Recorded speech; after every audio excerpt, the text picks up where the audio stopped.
Hey everyone, and welcome to the final reflection on the classic series of Doctor Who. And we're going to be reflecting today on Who Cares on the 26th season of the classic series, which is Sylvester McCoy's third and final season, and yes, also the final ever season of Classic Who. So, Oh, yeah, kind quite of a big bittersweet one. today.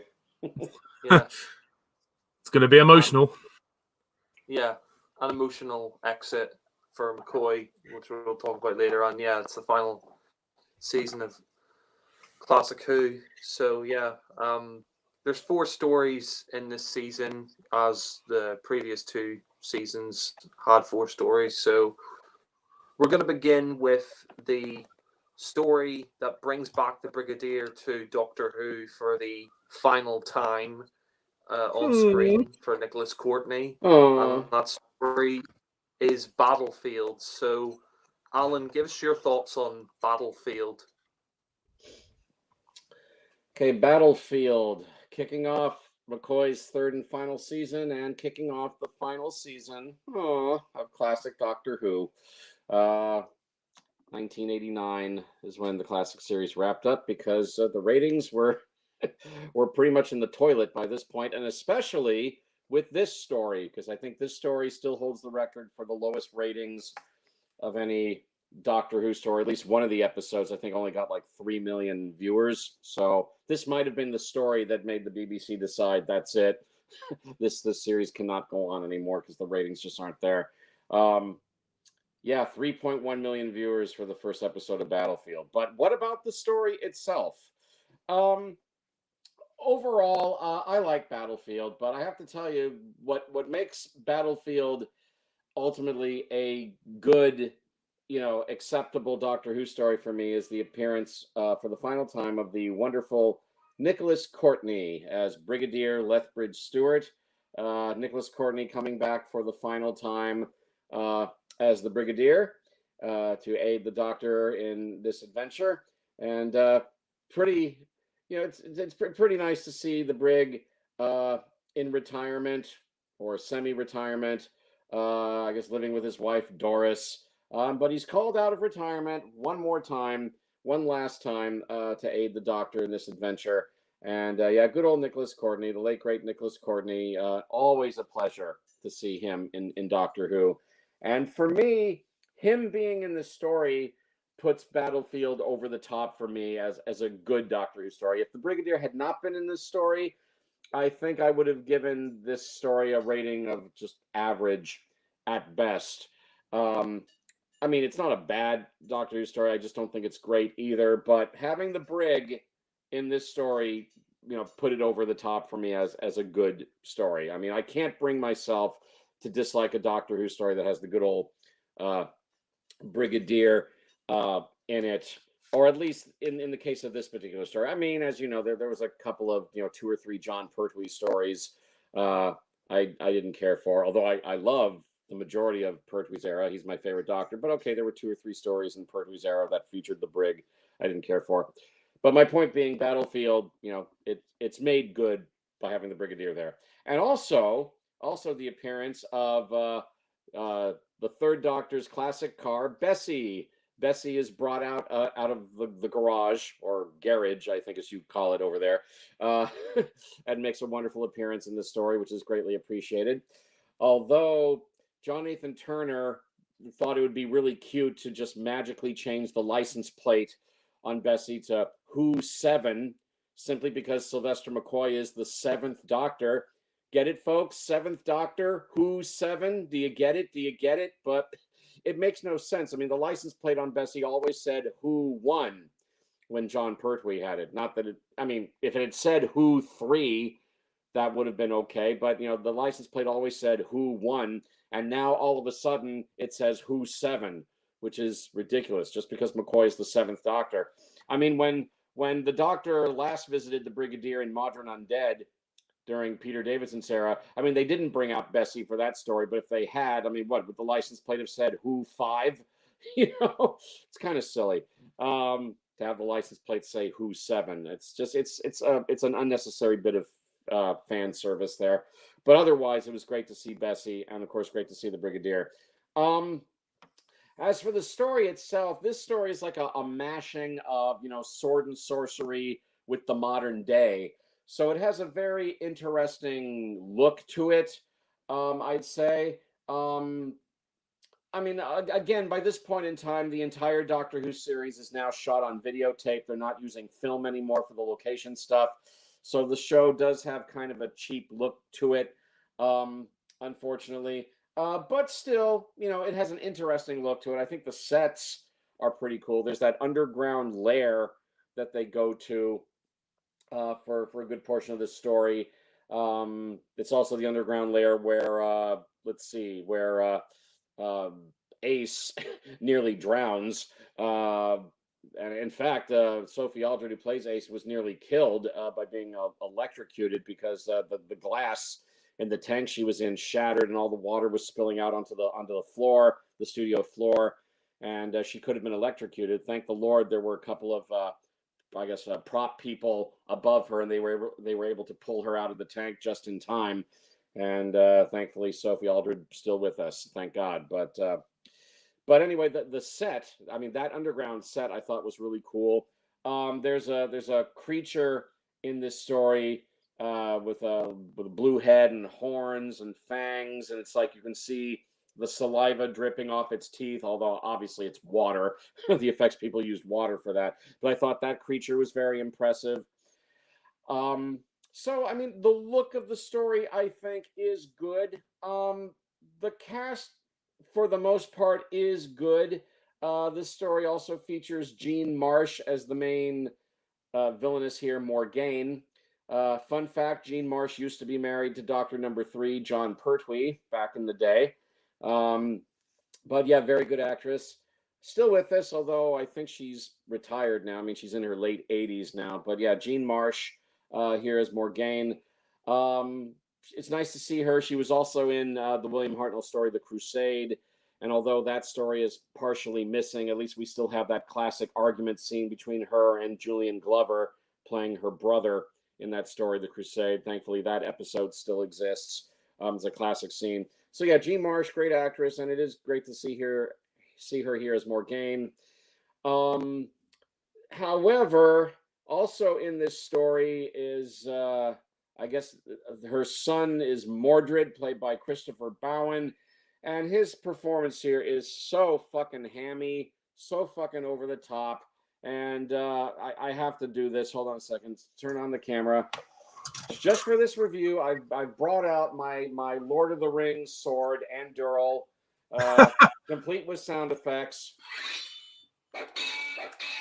Yeah, I've had it all these years, and I'm bringing it out today. Let's imagine that I'm Mordred, and I'm standing in the circle, and I've got my sword, and he actually does this. I'm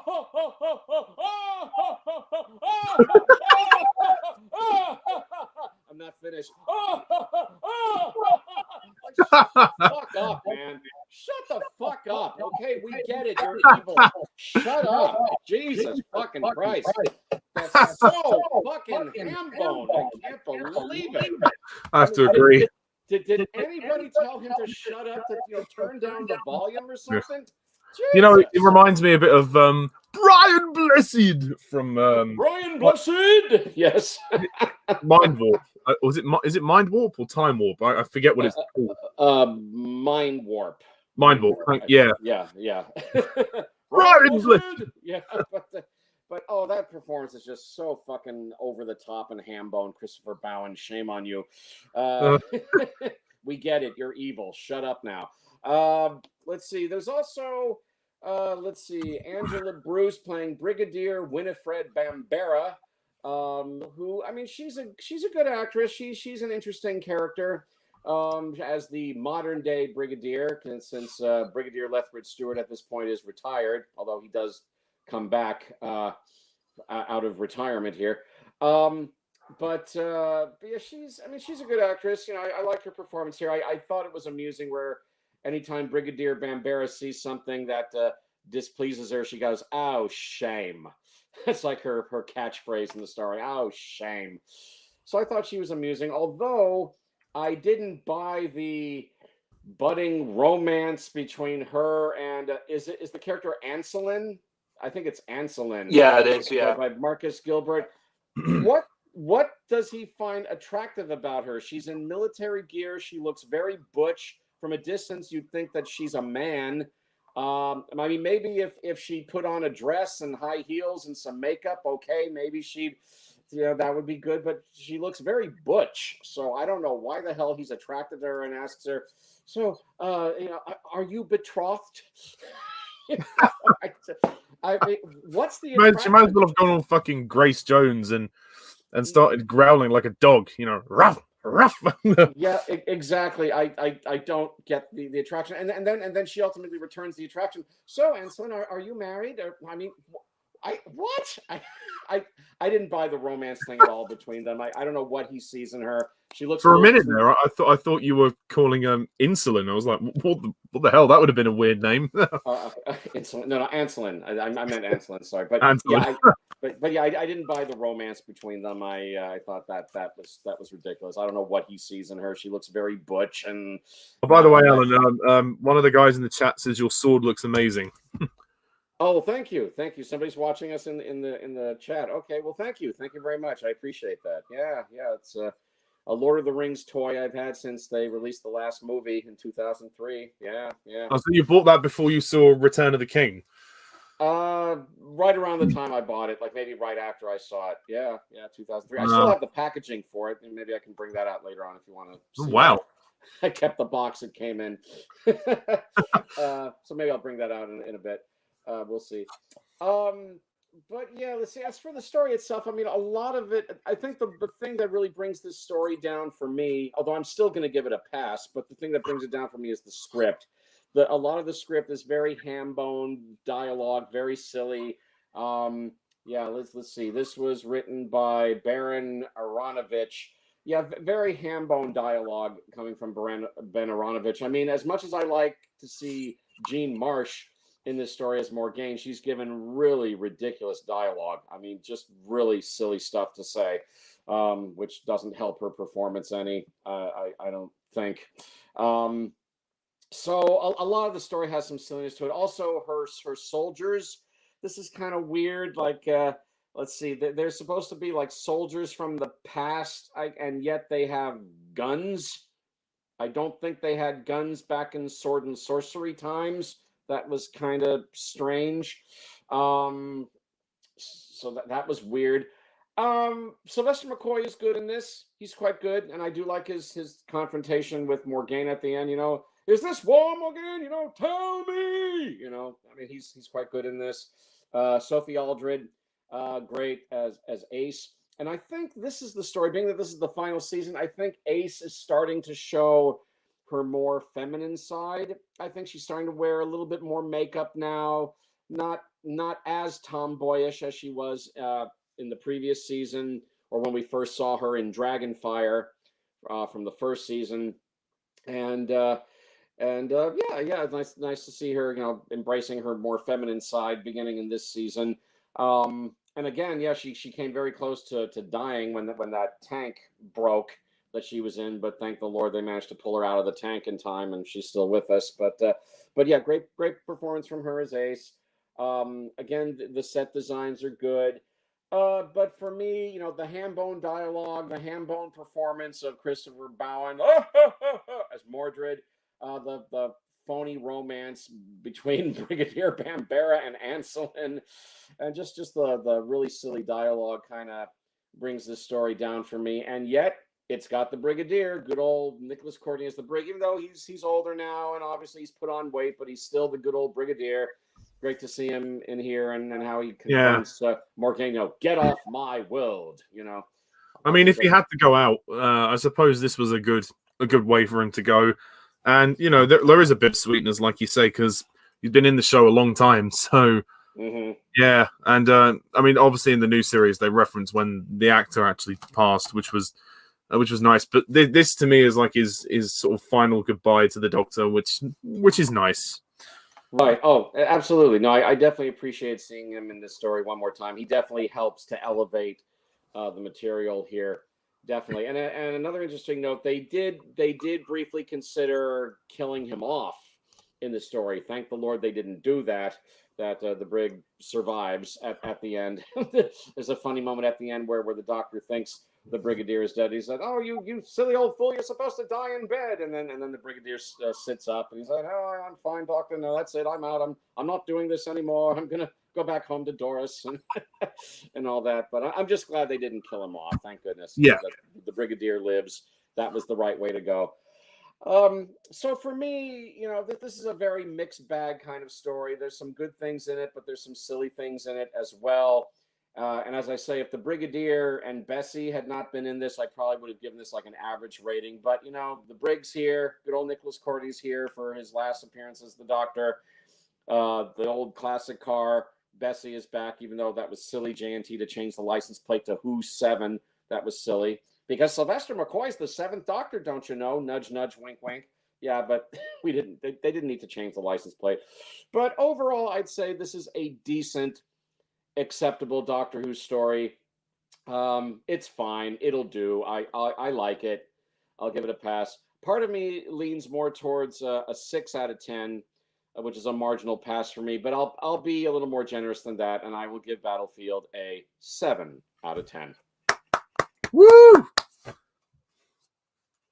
Okay, now we move on to your thoughts on Battlefield. Battlefield. Okay, Battlefield. This is a very unique Doctor Who story, and part of me thinks, as much as I like the story, that maybe this story was done in the wrong season. Because if they did it in an earlier season, they would have had more of a budget.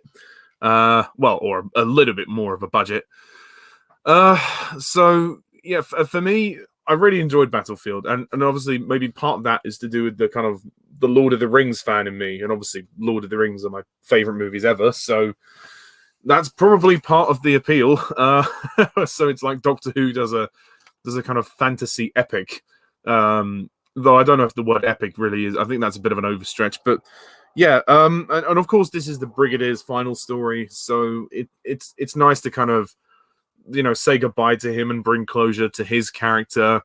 For me, the only thing that really works against the story is like Alan said, a lot of the hammy acting is kind of it's kind of laughably bad, a bit like Soldeed in Horns of Nimon. And for me, I think the story looks okay, like production-wise it looks all right, but some of the effects are, well, they haven't aged that well, and they have dated really quickly. I know the show, at this point, the budget was on a tenterhook, so they didn't really have a lot to work with. So I do appreciate that, but I can't deny, I think maybe this story potentially was a bit over-ambitious in terms of the technicalities of what they wanted to achieve. But that aside, it's a really fun story. I really enjoyed it. I do think it took quite a while before the Brig actually met the Doctor in the story. I don't think they met until at least the 2nd episode, if I'm correct, or it might have been the 3rd. But it's been a while since I've seen it. But I just remember really enjoying the sort of spectacle of the story, and the actual plot itself. I don't remember too much about, but I had a ton of fun with this one, and it was cool to see how much the Brig had changed over the years, like how he'd gotten older and he'd settled down with his wife or whatever, and then him interacting with McCoy, the 7th Doctor. It's interesting, their dynamic, because I think the last time we saw him was with I think it was with Davison. I forget the name of the story. But it was definitely in Davison's era. Mawdryn Undead. Sorry? Mawdryn Undead, that's the story you're thinking of. Oh, thank you. Yeah, so yeah, we haven't seen him since Mawdryn Undead. But I really like him here, and he gets really involved in the story. And I, like Alan said, I like the sort of bittersweet ending when he says to Ace, "You know what? I'm done with him now. You can have him." That was kind of funny. They have a good relationship, the Doctor and Brig. They kind of tell it to each other straight, but they're really good friends. And yeah, I personally really enjoyed this one a lot more than Alan. I thought it was a ton of fun. The spectacle was amazing. I think this is one of those stories where it's just a fun romp. And for me, I didn't think about too much about the intricacies of the plot. Perhaps, yeah, the sort of romantic subplot was a bit unnecessary, like Alan said. Yeah, about Ansulin, I think. I hope I pronounced that right. Ansulin. But I don't have too much to say about this one. I think McCoy is very good as the Doctor. He's clearly settled now, and I really love his portrayal of the Doctor. I think his Doctor is very quirky. He's got the right amount of quirks, and he's also in this season. He's going to get very dark. We're going to see the progression of his Doctor really become. I think we're going to see McCoy really become the Doctor in this season. I think gradually over his 3 seasons, his character has evolved quite a lot, and also. Like Alan said with Ace has kind of evolved in a way of showing her feminine side, and we'll actually explore a bit more of Ace's past in the next story. But yeah, I think Ace is also very good. Sophie Aldred also very good, and they have a good dynamic. And this season is a very good season for Doctor companion dynamic because they really push it to as far as it can go. But Battlefield, I mean, it's not my favorite of the season. I don't think it's as polished as some of the other stories. And yeah, aesthetically, it does show itself as being probably the weakest looking of the 4 stories in the season, just because they tried to be so ambitious. And obviously the fantasy effects and everything, the cheapness does show itself. Again, it's not really their fault, but I think they were a bit over ambitious with the story. But I still really enjoyed it. So. Yeah, and also the music score. I have to say, I like the music in this one too. Is it a classic? No, but it's very good. So I think I'll give Battlefield 9 out of 10. I really like it. Cool. Thanks, Ollie. As for Battlefield, well, I'm probably in the middle. I think I like it slightly more than Alan, but I don't like it as much as Ollie. I remember the first time I saw Battlefield. I think the DVD came out in 2009, and I remember buying the DVD and watching it at my granny's. And funnily enough, her DVD player was playing up a little bit. So the first time I watched this story, it was in black and white, which was quite funny. But as for Battlefield, I think this is a good Doctor Who story. I think it definitely has its problems. Like Alan said, some of the acting in there isn't great. But one thing I will say that I like about the story is the fact that they brought back the Brigadier. I think it's really great to see Nicholas Courtney return one final time to the show because, I mean, he was in Maldron Undead and he was in The 5 Doctors, and he hadn't met Colin Baker. But, it's nice that he made one last appearance here because, unfortunately, I mean, it's been 10 years now since he passed away, and he never made an appearance in a new series, which is a shame. But he would go on to appear one final time in the Doctor Who universe in Enemy of the Bane, the Sarah Jane Adventures episode, and he was very good in that. And it's great to have him here. Like we see at the start that he's retired. He's at this gardening center with his wife, and we see that he gets the call about this police box. And I like all the stuff here at the Knights, like the Knights who lands on Earth. And I mean, as for Alan saying like he didn't really understand why they had guns, well, I think that it's explained that they're like knights from like a different world or something like that. That's the reason why they fall to Earth at the beginning. But there is some kind of like King Arthur mythology going on in this story. I think the supporting cast here is really good. I mean, you've got the actress who plays Brigadier Winfred Bambera. I think she's very good in this story, and she's definitely very tough. She doesn't take any fools gladly, and she's kicking arse throughout the film. Throughout the story, and yeah, she was also in Red Dwarf. She played the parallel universe version of Lister in Red Dwarf, another sci-fi British comedy. And yeah, she's very good here. I think, and I think Unit's great in this story as well. It's great to see Unit return because I don't think we've seen Unit in the classic series for quite a long time. The last time we saw Unit, I think, was the Seeds of Doom with Tom Baker, because the Brigadier, he was in Maldron Undead and the 5 Doctors, but Unit wasn't in that. Well, I mean, I suppose Unit made a brief cameo in the 5 Doctors, but we haven't seen Unit fully as a force since Seeds of Doom. We haven't seen him in action in the field. And as for the TARDIS, it's quite funny because that whole scene where the Doctor's in a TARDIS and he gets the call, and he arrives on Earth. I mean, apparently the TARDIS set they had was really damaged, and that's why they lit it really darkly so you couldn't see the damage on set. But I think it works, and I like McCoy's outfit for this story. They changed his outfit, and he had a cream sort of white coat that he wore for his previous 2 seasons. Here he has that dark brown outfit, that dark, that dark brown coat, and it's essentially the same outfit from the previous 2 seasons, except his coat is now dark brown. And I actually prefer. I think it looks better on McCoy. Sort of reflects the fact that he's going for a darker Doctor in this season. And I think McCoy and Sophie Aldred, they're great here. They have a lot of chemistry with each other in a story. And the whole story of this, I think, is interesting. These sort of, King Arthur knights, from a different dimension. I think that works really well. I also like that Chinese actress. I don't know what her name is, but the one who meets Ace in the bar and they become friendly with each other and are talking. And she's saying about using Nitro 9 and all that. I think she could have actually been a good companion. It'd be the first, Asian companion I think that we would have had in Doctor Who. But she sort of ties on with Ace throughout the story. And I think there is some good stuff in this. Like, I mean, you're sort of talking about the lack of budget for the story, and on videotape, yeah, I mean, it definitely doesn't look as good, but I still think they did a good job with the budget of the story. Like, I like all the different knights costumes we see in the story, and the fact that it's filmed on location. I think it works quite well, and I like the stuff with the units. Sorry to interrupt you, Jack.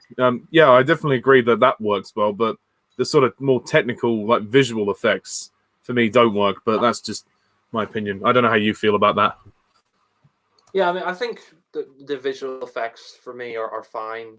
They don't really bother me, to be honest. I mean, there is like maybe one or two effects that aren't, great by today's standards, but I think the visual effects here hold up for the most part.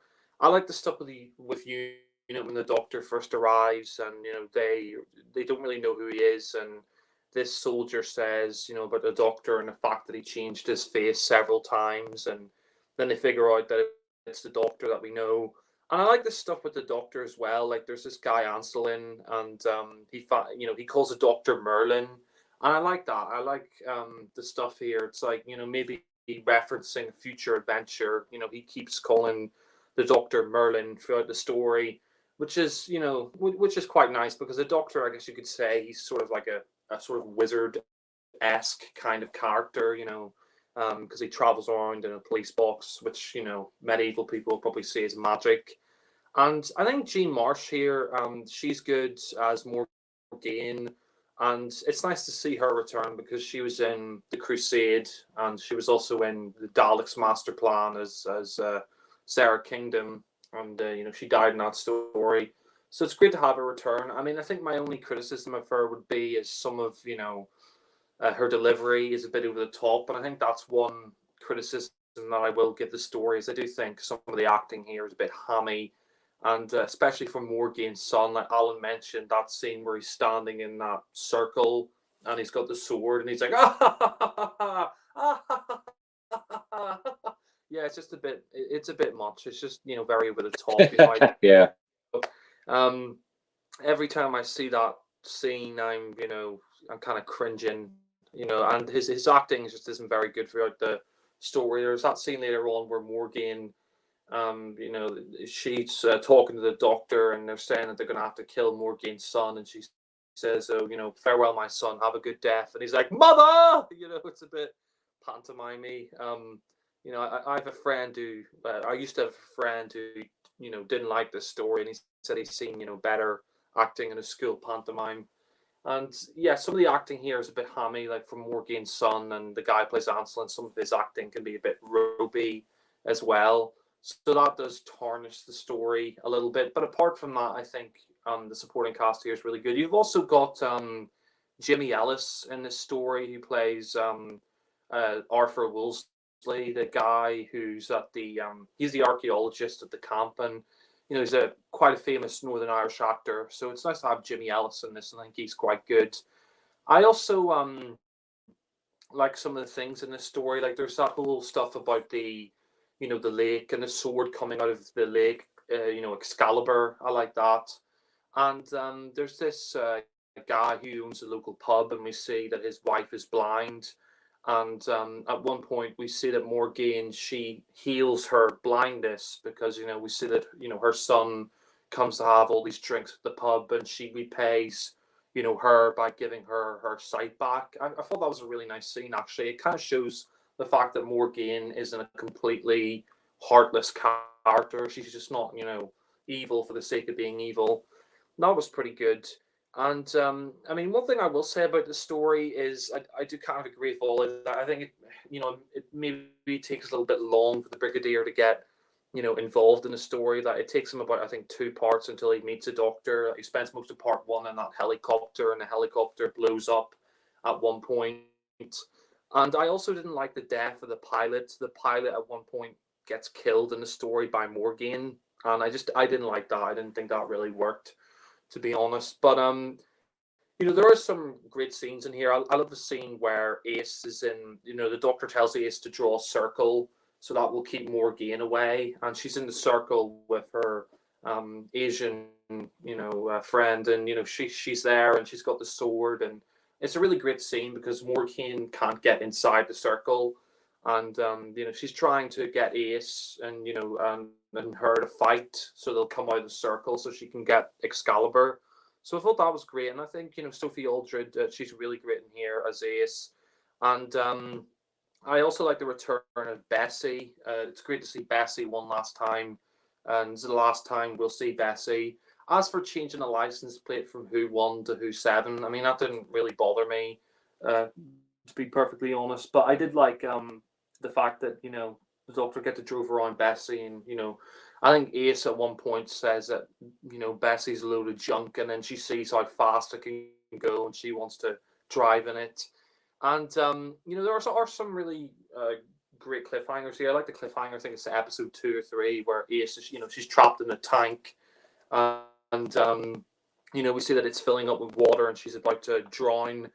And Sylvester McCoy tells an interesting story on the DVD that he saw the glass in the tank bulge, and he told the technicians to get her out of there because if they didn't, she probably would have drowned, or the water would have pushed against the glass, and she would have been cut to ribbons, and like all the studio floor electricity. So it's good that McCoy was quick on the ball, and she was taken out of the tank. But nonetheless, that's a pretty good cliffhanger where she's in the tank as it's filling up with water. I think that's really great, and I do like the reunion of the Brigadier and the Doctor, where the Brigadier, he sees, McCoy, the Doctor, and he says, "Oh, Doctor, long time no see," or whatever the line is. I can't seem to, keep away from you, something like that. That was really nice. I really like that, and there are some nice references to the King Arthur legend. Like there's that scene where she is Excalibur, and she comes out of the water with Excalibur in her hand. That's a nice reference to the King Arthur legend. And we find out that Arthur is dead in this story. We find out that he's been killed in battle. So I mean that was interesting, and I think there are some really great moments in this. I really love the introduction of the Destroyer. He's that blue sort of devil-like looking creature. And one thing I will say is the Destroyer looks fantastic. I mean, the prosthetic, the water that comes from his mouth, he looks absolutely fantastic. And I think the Destroyer is a great Doctor Who villain. I mean, maybe it would have been nice if they revealed the Destroyer a little bit earlier in the story, but nonetheless, I think the Destroyer is really interesting because it basically devours and destroys entire planets. And Morgaine releases the Destroyer at the end. And I just think the Destroyer is awesome. He really is awesome in the story. And it's nice to see, the Brigadier, trying to help out the Doctor. And it's nice to see him back in his military outfit.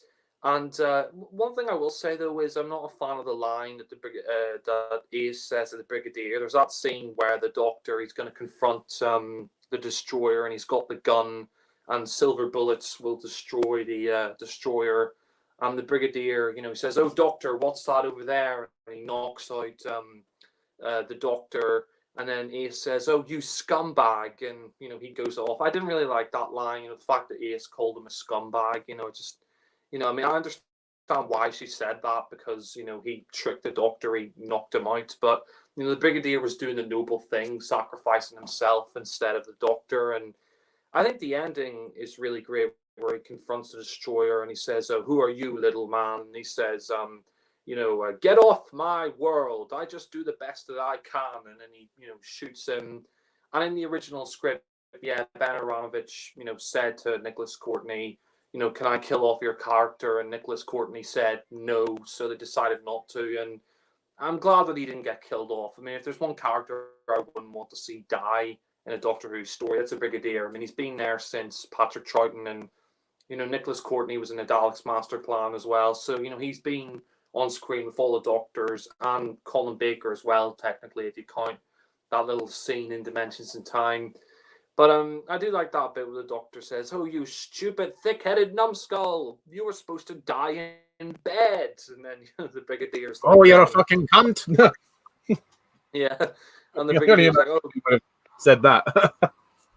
yeah, that would be funny, yeah, but probably not appropriate for family audience. But yeah, yeah, I do like the the Brigadier says, "Oh, have some faith, Doctor, really," and then he says, "Oh, Ace, he's all yours now. I'm getting too old for this," and he goes off to see Doris. And I really like the ending where you have Winifred Bambera and all the girls, and Doris, they're getting ready to go to town, and Bessie. And one thing I will say is, I mean, that sort of relationship between Bambera and Anselin, I mean, it wasn't really necessary, but I mean, it didn't bother me. I mean, it kind of made sense in the fact that I think Anselin fancied Bambera because she was very full of spirit. She was very tough. But oh yeah, I forgot to mention as well a couple of scenes before I wrap up. I really like the scene where I think Anselin and Morgane's son are fighting, and the Doctor, he walks by, and then he says, "Enough! There will be no battle here." I think McCoy's really great. You're seeing that darker Doctor much more in this season, and that final scene where he confronts Morgane, and she's about to use the nuclear weapon. The Doctor says, "Is this honor? Is this war?" He says, "Children's eyes will be burnt to cinders," and he was talking about nuclear war and how this isn't noble. And then he sort of talks her out of pressing the button, and she stops the countdown. I thought that was really powerful and really well done. And even I think Jean Marsh said that that scene was really great, and she really liked that. And yeah, I mean the final scene where they all go off, like the girls on Bessie, and the Doctor says, "Oh, I'll make the tea," and you've the Brigadier there, Anselin. I thought that was a really nice way to end the story. So in conclusion, I think Battlefield, it's a really solid exit for the Brigadier. It's great to have Nicholas Courtney return. It's a shame that he didn't get to appear in the new series with Eccleston or Tennant, but at the same time, it's great that they brought him back one last time, in the classic series. And I think the Destroyer's great. My only criticisms would be that, some of the acting is a bit hammy, and that kind of damages the story a little bit. There is some dodgy acting there, but I think Jimmy Ellis, I think the supporting cast is very good in the story. The soundtrack as well, I think, is pretty good. So I'll close off by giving Battlefield a solid 8 out of 10. So yeah. Okay, so the next story. Etc. Yeah. Yeah.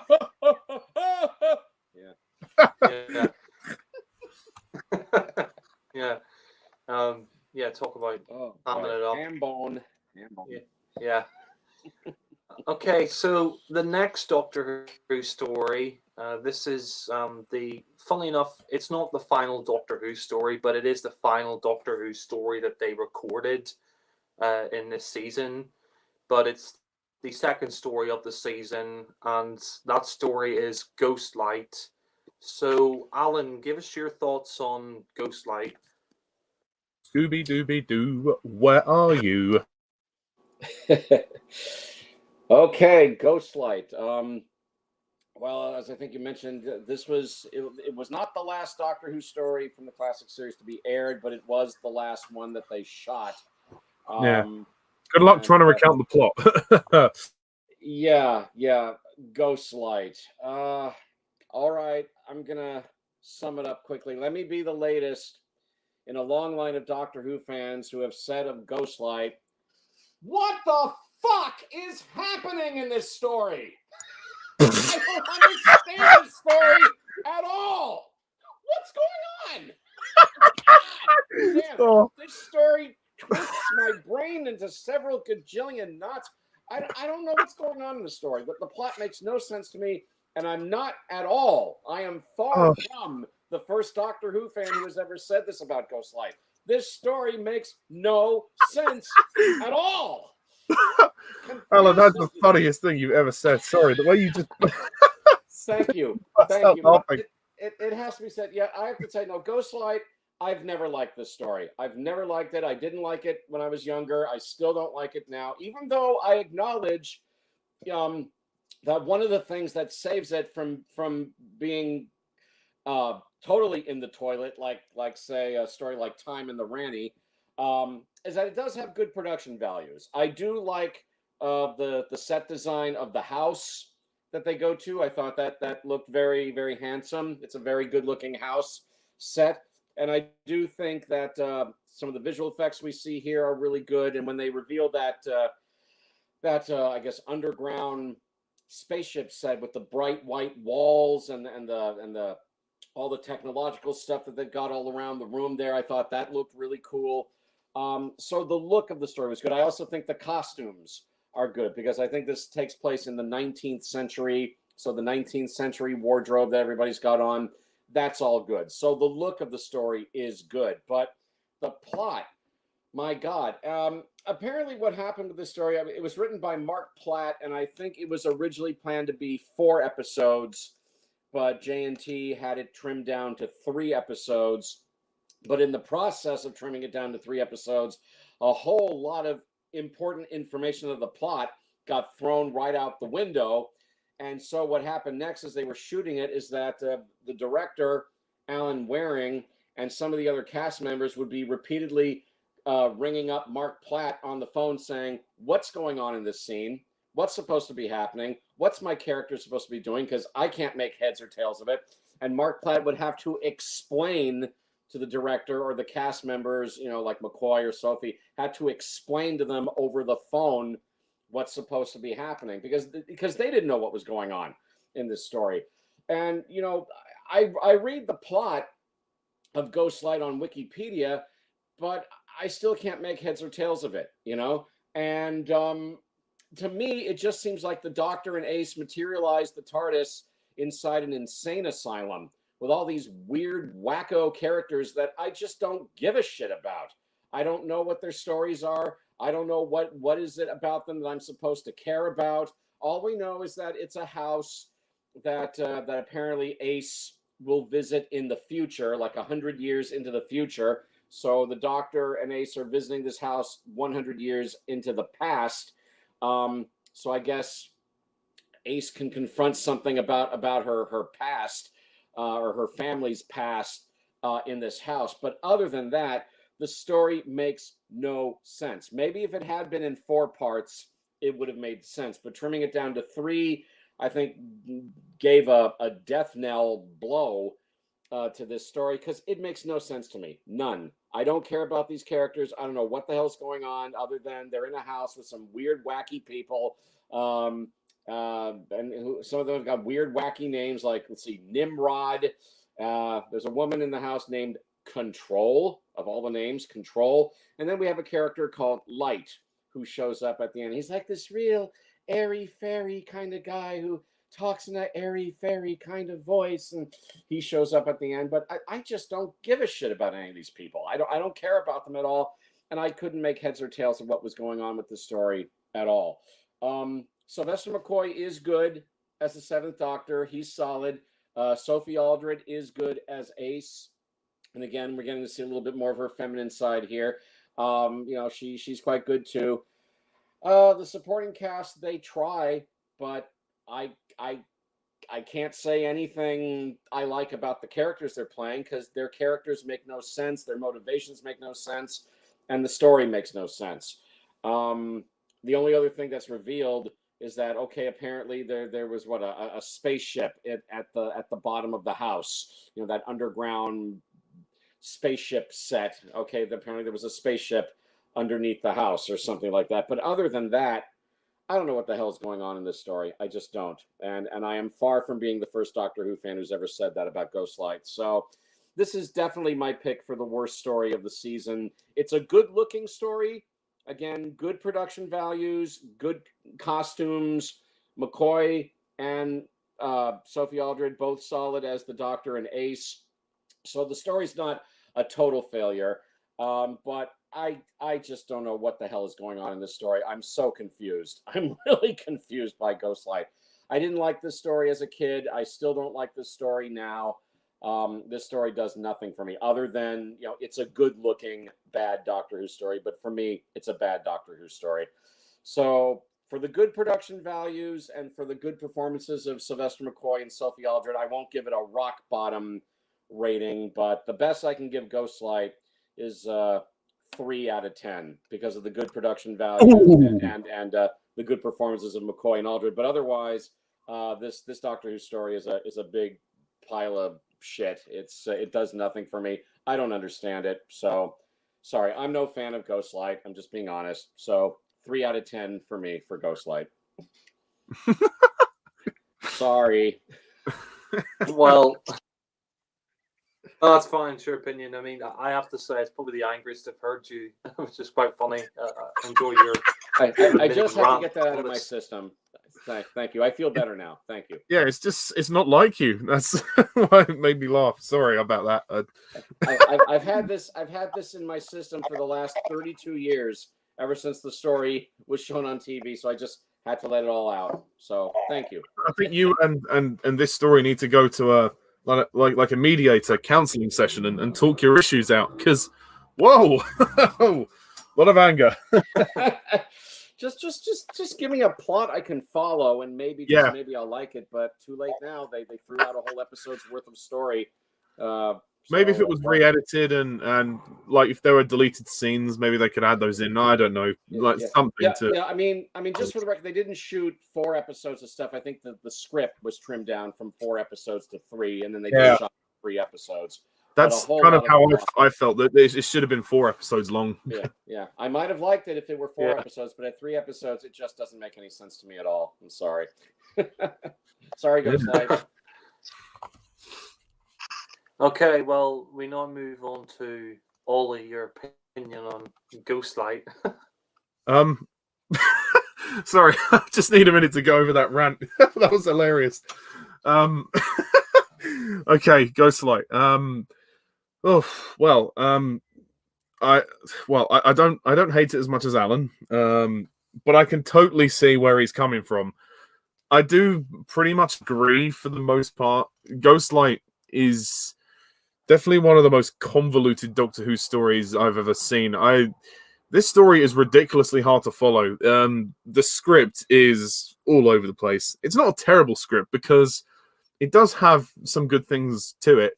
Like Ace's backstory and Ace's relationship to the Doctor is changing slightly, and we get to kind of see into her psyche a little bit and into her fears, which I liked. And if the story was just focused on that and being more personal, then perhaps it would have made more sense. But everything else surrounding it makes the whole thing very confusing, and I can't personally follow this story. And I mean, bless him, Jack tried to explain this plot to me after I watched the story, and the fact that he had to try and do that just shows how bad the storytelling really is. Not awful, but really poor. God, look, it's not the worst story ever. Like there are some really great things to it. Like the atmosphere of the story is really good, and actually, I think on a technical level, it probably is a bit better than Battlefield. Like the effects to me look slightly better, and there is a certain scariness to the story, so there is a good effect to that. But it's the story. It's the story itself. It's just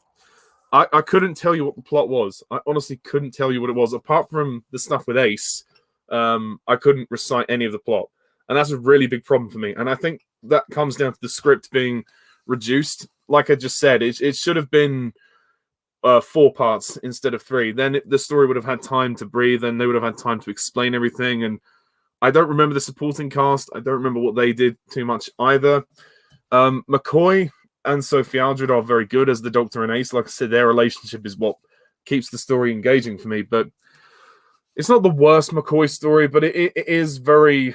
It's the most confusing. I can't follow it. I don't know like how I would feel when I rewatched it. I probably would give it a rewatch to see if I could try and understand it, but ultimately the script is just a mess, and it's a real shame because the production design is actually pretty decent considering the tight budget they're on, and it's actually a fairly well directed story. I'll give it that. Like, I think some of the shots are pretty cool, like the scariness, the fact that it's in this sort of haunted house. It's almost it could almost be a classic horror story if the script was better. Like I said, the script is what makes this really bad. And to be honest, the villains, I don't remember what the villains are. Would one of you guys be able to tell me who the villains were? Because I've totally forgotten. I think the character of Light, who shows up at the end, is supposed to be a villain of some sort. The one with that robe, and he talks in that big, airy, fairy kind of voice. I think he's supposed to be the baddie, I think. Him. I think. Yeah. I can't remember, so I'll go with that logic. I think he's the baddie. Yeah, if I'm wrong, yeah.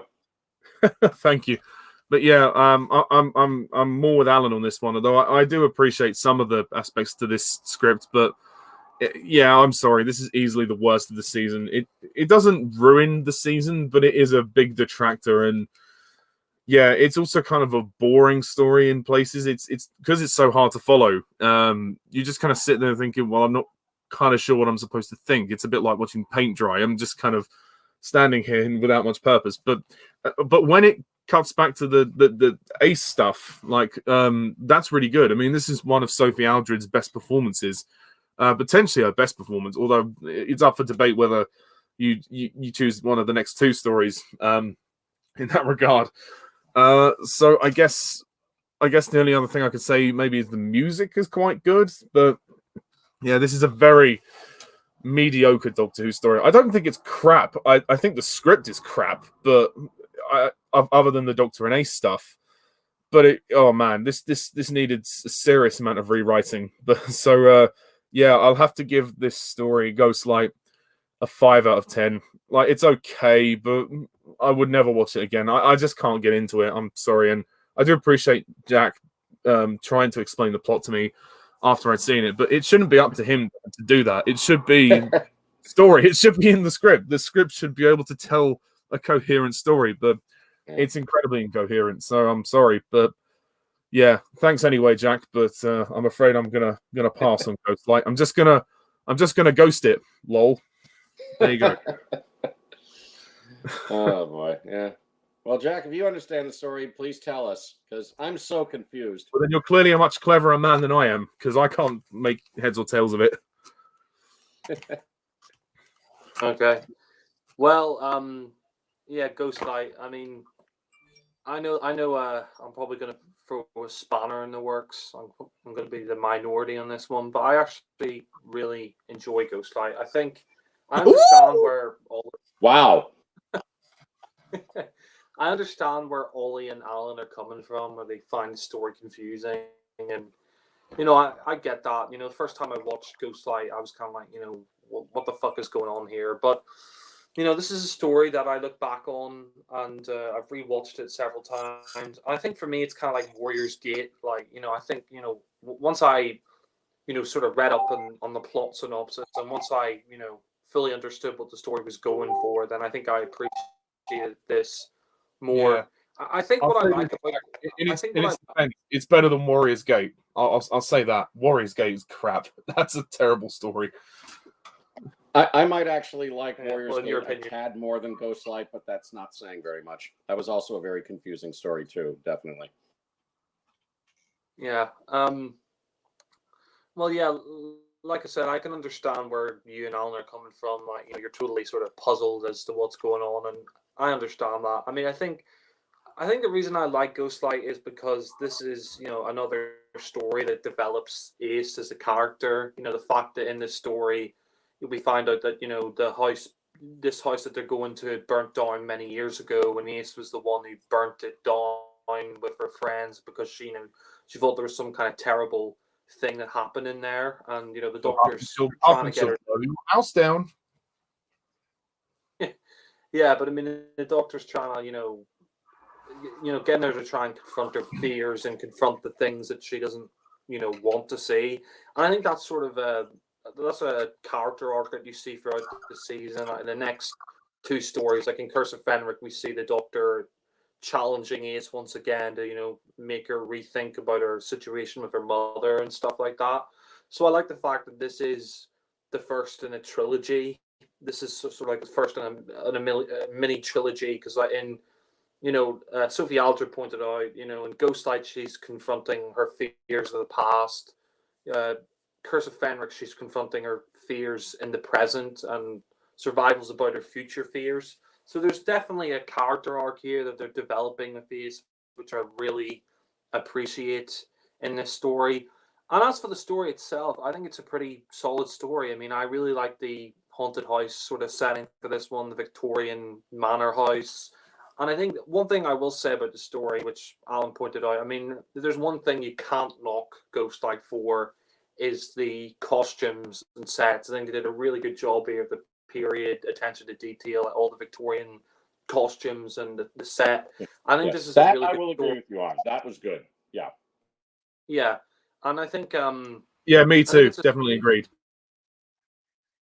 Yeah, and I think it's a story that they did a really good job with the budget on this one, because I think it was all shot in studio. And McCoy in this, I mean, funnily enough, he doesn't have his hat or umbrella for most of the story. So I think McCoy in this, he gets to deliver a lot more of a serious performance. And as for the story, I mean, the story itself is essentially that many years ago this alien spaceship came to Earth, and they were cataloging all the life forms on Earth, so all the animals and stuff like that.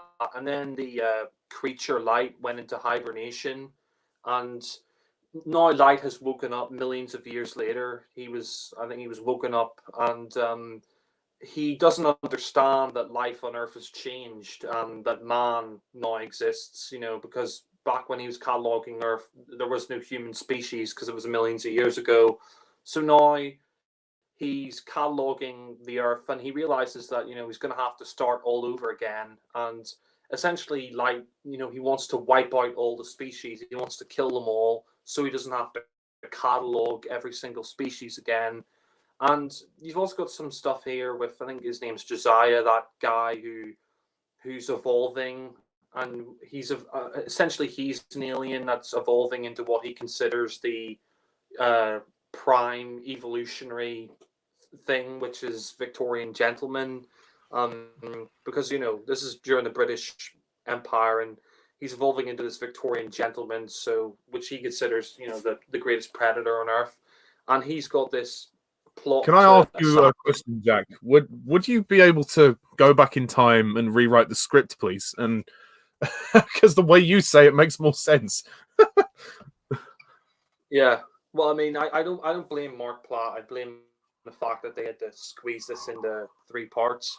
But yeah, and you got the stuff with Josiah, that he wants to assassinate Queen Victoria so that he can take over the British Empire. So I will admit there is a lot of stuff they're trying to cram in to 3 parts. But like I said, once you get the basic gist of it, that it's about this spaceship that arrived on Earth, and this guy Light went into hibernation, and he woke up millions of years later, and he's realized that all these species now exist, and he's going to have to catalog the whole planet again, and then he's and he decides, no, I'm just going to wipe out all the species so I don't have to catalog every single species. I think that fundamental plot works for me. But the thing is, I think it should have been 4 parts. I think if this episode was 4 parts, then I think then maybe people would have understood this a lot more. And I think you probably could have made something like Battlefield, which is 4 parts, 3 parts, and made this 4 parts. But Mark Platt, I mean, I think he's a good writer for the most part, and he would go on to be a writer for some of those books afterwards, the Virgin New Adventures for Doctor Who. So he would go on to write some other Doctor Who stuff. And I do think there is some really good stuff in here. I think Ace is very good in this story, Sophie Aldred. I like the fact that she gets to wear like a Victorian dress at some point. I do like the character Josiah, I think his name is, the guy at the Victorian shades. Who this character is evolving into Victorian man, which he thinks is like the prime species on this earth. I think he's very good. There's some really great like scary moments in this story as well. And Light as a character, I will agree with Alan. Like maybe his voice is a little bit high pitched. He's a bit silly, but I mean, there's a pretty creepy scene where he turns that policeman into like primordial soup, and he's like got his arm, and he's turned this policeman into soup, which is pretty dark, to be honest. And I like some of the dialogue here. I will admit, like I do like that bit where the doctor says, "Oh, I can't stand bus stations, full of lost luggage and lost souls." And he's talking to Ace, and he's trying to, get her to confront her fears in this story. The fact that she burnt this house down, and I think it works really well. I also like the soundtrack here by Mark Ayres, I think it is, and he would go on to do the soundtracks for some of the Doctor Who releases on the new series. He would go on to be like, he'd go on to master some of the audio on the classic series DVDs and stuff. He does a good job here, and it is a shame that when they were recording this story, they didn't know that this was going to be the last ever Doctor Who story. I mean, I think Mark Ayres said on the DVD documentary, because this is the last story they recorded in the season, they had a really great party afterwards, I think, on set, and they said, "Oh, see you next year." And of course, they didn't know until later on that the show was going to be cancelled, that the BBC were going to pull the plug. So it is a shame that this is the final recorded classic story, because I think this season goes to show that the series still had life in it, especially when we get to the next two stories, which I think are the highlights of this season. I think Curse of Fenric and Survival really show that the series had a lot of life left in it. And I think they were going down the right direction with this season. The fact that they're making the Doctor more mysterious, they're making the Doctor more darker. And I think that really works. I think it really works in the story. And as for some of the other characters, I mean, you've got the character Nimrod, and I think I think he's just like a chimpanzee butler or something like that. Or no, it's a Neanderthal butler, I think, something like that. He's good. And he's been in the ship as well. And you've got Control, who's one of the aliens inside the spaceship. So, I can understand people find this confusing and they don't like it on the basis that they find it too confusing. But like I said, once I, got into the plot and I read it, and I understood it a lot more, I really enjoy this story for what it is. I actually don't think it's my least favorite of the season. I think that would probably be Battlefield, because I think this has a lot of good character development in there for Ace. I think the story itself, fundamentally, once you get your head around it, once you read about what they were trying to do, the plot of the story, and I think it works. I just think it's a shame that the story was made to be 3 parts, because I think this story really would really benefit if it had another part. If it had one more part, yeah. Agreed. But to be fair, Jack, you shouldn't. Like, I'm not saying this is your fault. Like, the viewer shouldn't have to be forced to research to discover what the plot is. Like, would you agree? Like, they should be able to follow at least the basic strand of the plot from just watching the episode. So, are you saying that? Are you saying that the viewer should do that, or like? Sorry, I'm just a bit confused. That's all. It's not a dig or anything. No, I know what you're saying. I know what you're saying, that when you watch a Doctor story or whatever it is, you should understand it straight away. You should, but in this case, I don't think there's a problem like researching the story itself and find out about it, because I don't blame the writer for this. You know, the fact it was supposed to be 4 parts. It was JNT's decision to cut it down to 3 parts. So I don't really think you can blame the writer and say, "Oh, well, this is his fault." I think this is more. I think the fault of that lays more on JNT because he cut fundamental, parts of the story that would have made sense, to fit it down to 3 parts. So I mean, I think from my perspective, I think sometimes, you can. I think sometimes you can rewatch things and things become more clear. I don't really think that necessarily that's a bad thing because there's some films I watch like and I didn't understand it the first time around, but when I like rewatch it and see it again, I understand it. Like I think the comparison you could make is Blade Runner. Like when I first saw Blade Runner, didn't really think. I mean, I liked it, but I didn't really understand all of it. But then once I read about it, once I read about what the story was about, rewatched it again, it made a lot more sense to me. And I don't necessarily think that's a bad thing. I think I think some films, you can't, or some TV shows, sometimes not all the information processes in your brain, and then you watch it a second time, you think to yourself, oh well, how could I have missed that? So I think on this occasion, it is better that maybe to research the plot and find out about it before you go into the story. But I think it's a story for me that, it's a story that you probably need to watch a couple of times, sort of get the basic gist of it, and then I think you could appreciate it a lot more for what it is. So, I mean, I Fair can understand.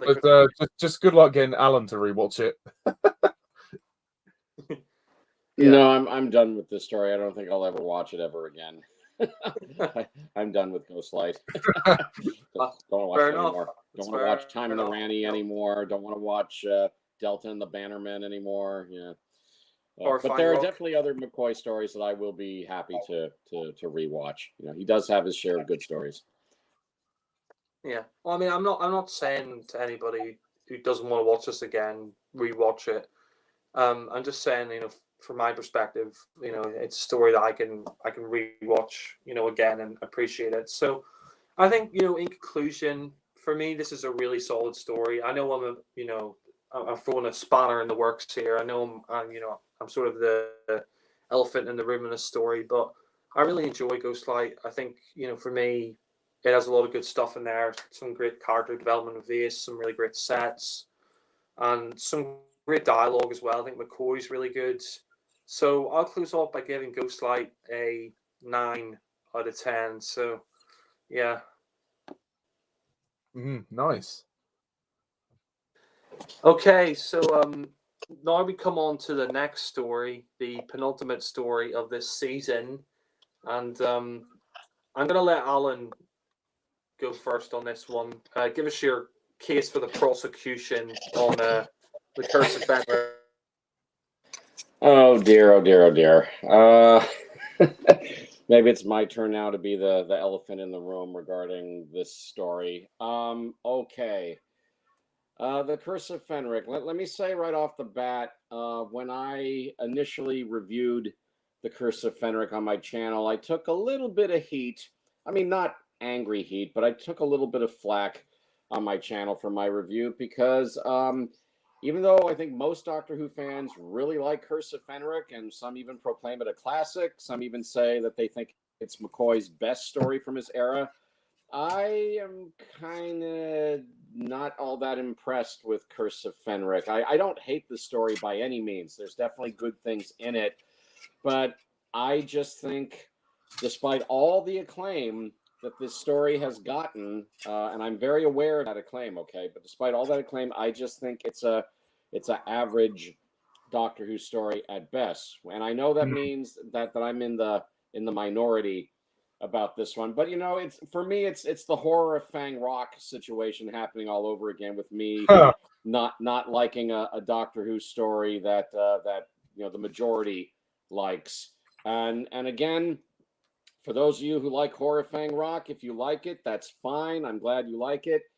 Same thing for Curse of Fenric. If you like Curse of Fenric, that's fine. I'm glad you like it. Is this for similar reasons, like characters dying, or is it for different reasons? It's a combination of a few things. Well, I mean, for starters, For me, this particular story is it's a shade too dark, which is not to say I can't handle dark Doctor Who stories. I mean, the Brain of Morbius from Tom Baker's era is a dark story, and yet I love that story. I think that's one of Tom Baker's best. There's another story that he has in his era, Tom Baker, called Image of the Fendal, which, although that story is no classic, and Brain of Morbius is much better. Image of the Fendal, I think that's an even darker Doctor Who story from Tom Baker's era, and yet when I watched it for the most recent time, I thought, this isn't bad. I don't think it's great, but it's not bad either. This is actually a pretty good Doctor Who story, and that one's really dark. And some people meet unfortunate ends in Image of the Fendal, but I still managed to like it, even though I don't love it, but I like it. But getting to Curse of Fenric, this story, I mean, okay, this one involves vampires for one thing, and personally, I still think State of Decay from Tom Baker's era is still the best vampire-themed Doctor Who story. If I had to pick one, that would be the one I'd go with. And I know, I think Matt Smith has a good vampire story. I forget the title, but I thought that one was good. Vampires of Venice. Okay, well, thank you. Vampires of Venice. Thank you. But this one, well, for starters, some of the plot I thought was a little confusing. I didn't fully comprehend what was happening. Okay, so you have this. You got these vampires, and I think you've got. Is it the Nazis or is it Russians who are in this story? The Russians. Russians. Oh, no, it's the okay. Russians. Okay. So you got the Russians here. So there's a conflict with them. I might have said in my review Nazis, in which case my sincerest of sincere apologies for making that mistake, because I think that's what I said in the review. Oops, I'm sorry, my bad. No worries. But okay, yeah. So you've got Russians here, and I think this is World War II, and you've got this whole thing with vampires. But there were still some parts of the plot that I still could not follow all that well, although I tried. One character's death really made me angry, and that was the death of the pastor, or Reverend Mr. Wainwright. There you go, the Reverend, played by Nicholas Parsons, Reverend Mr. Wainwright. I really, really liked him, and I hated. Not only did I hate the fact that he dies, but I hated the way he died, where he's trying to fend off the vampires, and he uses his Bible to fend them off. And for a moment, he manages to fend them off, but then the vampires overwhelm him and they kill him. And that made me so angry. I hated his ending. I don't hate the story, but I hated the death of the good Reverend Wainwright. Hated that. And I hated the way it was done. That made me angry. So hated his death. There's also a silly part where it's like a couple of parts where it's bright and sunny out and yet it's raining, which was kind of silly. It kind of took me out of the story that they're just using some kind of rain machine. I didn't buy that it was actually raining. It was a bright sunny day out and it's raining. And it's just, I just think the story for my personal taste is just a shade too dark for my taste. And when I look back at the Sylvester McCoy era, there's a handful of McCoy stories that I would much rather watch than Curse of Fenric.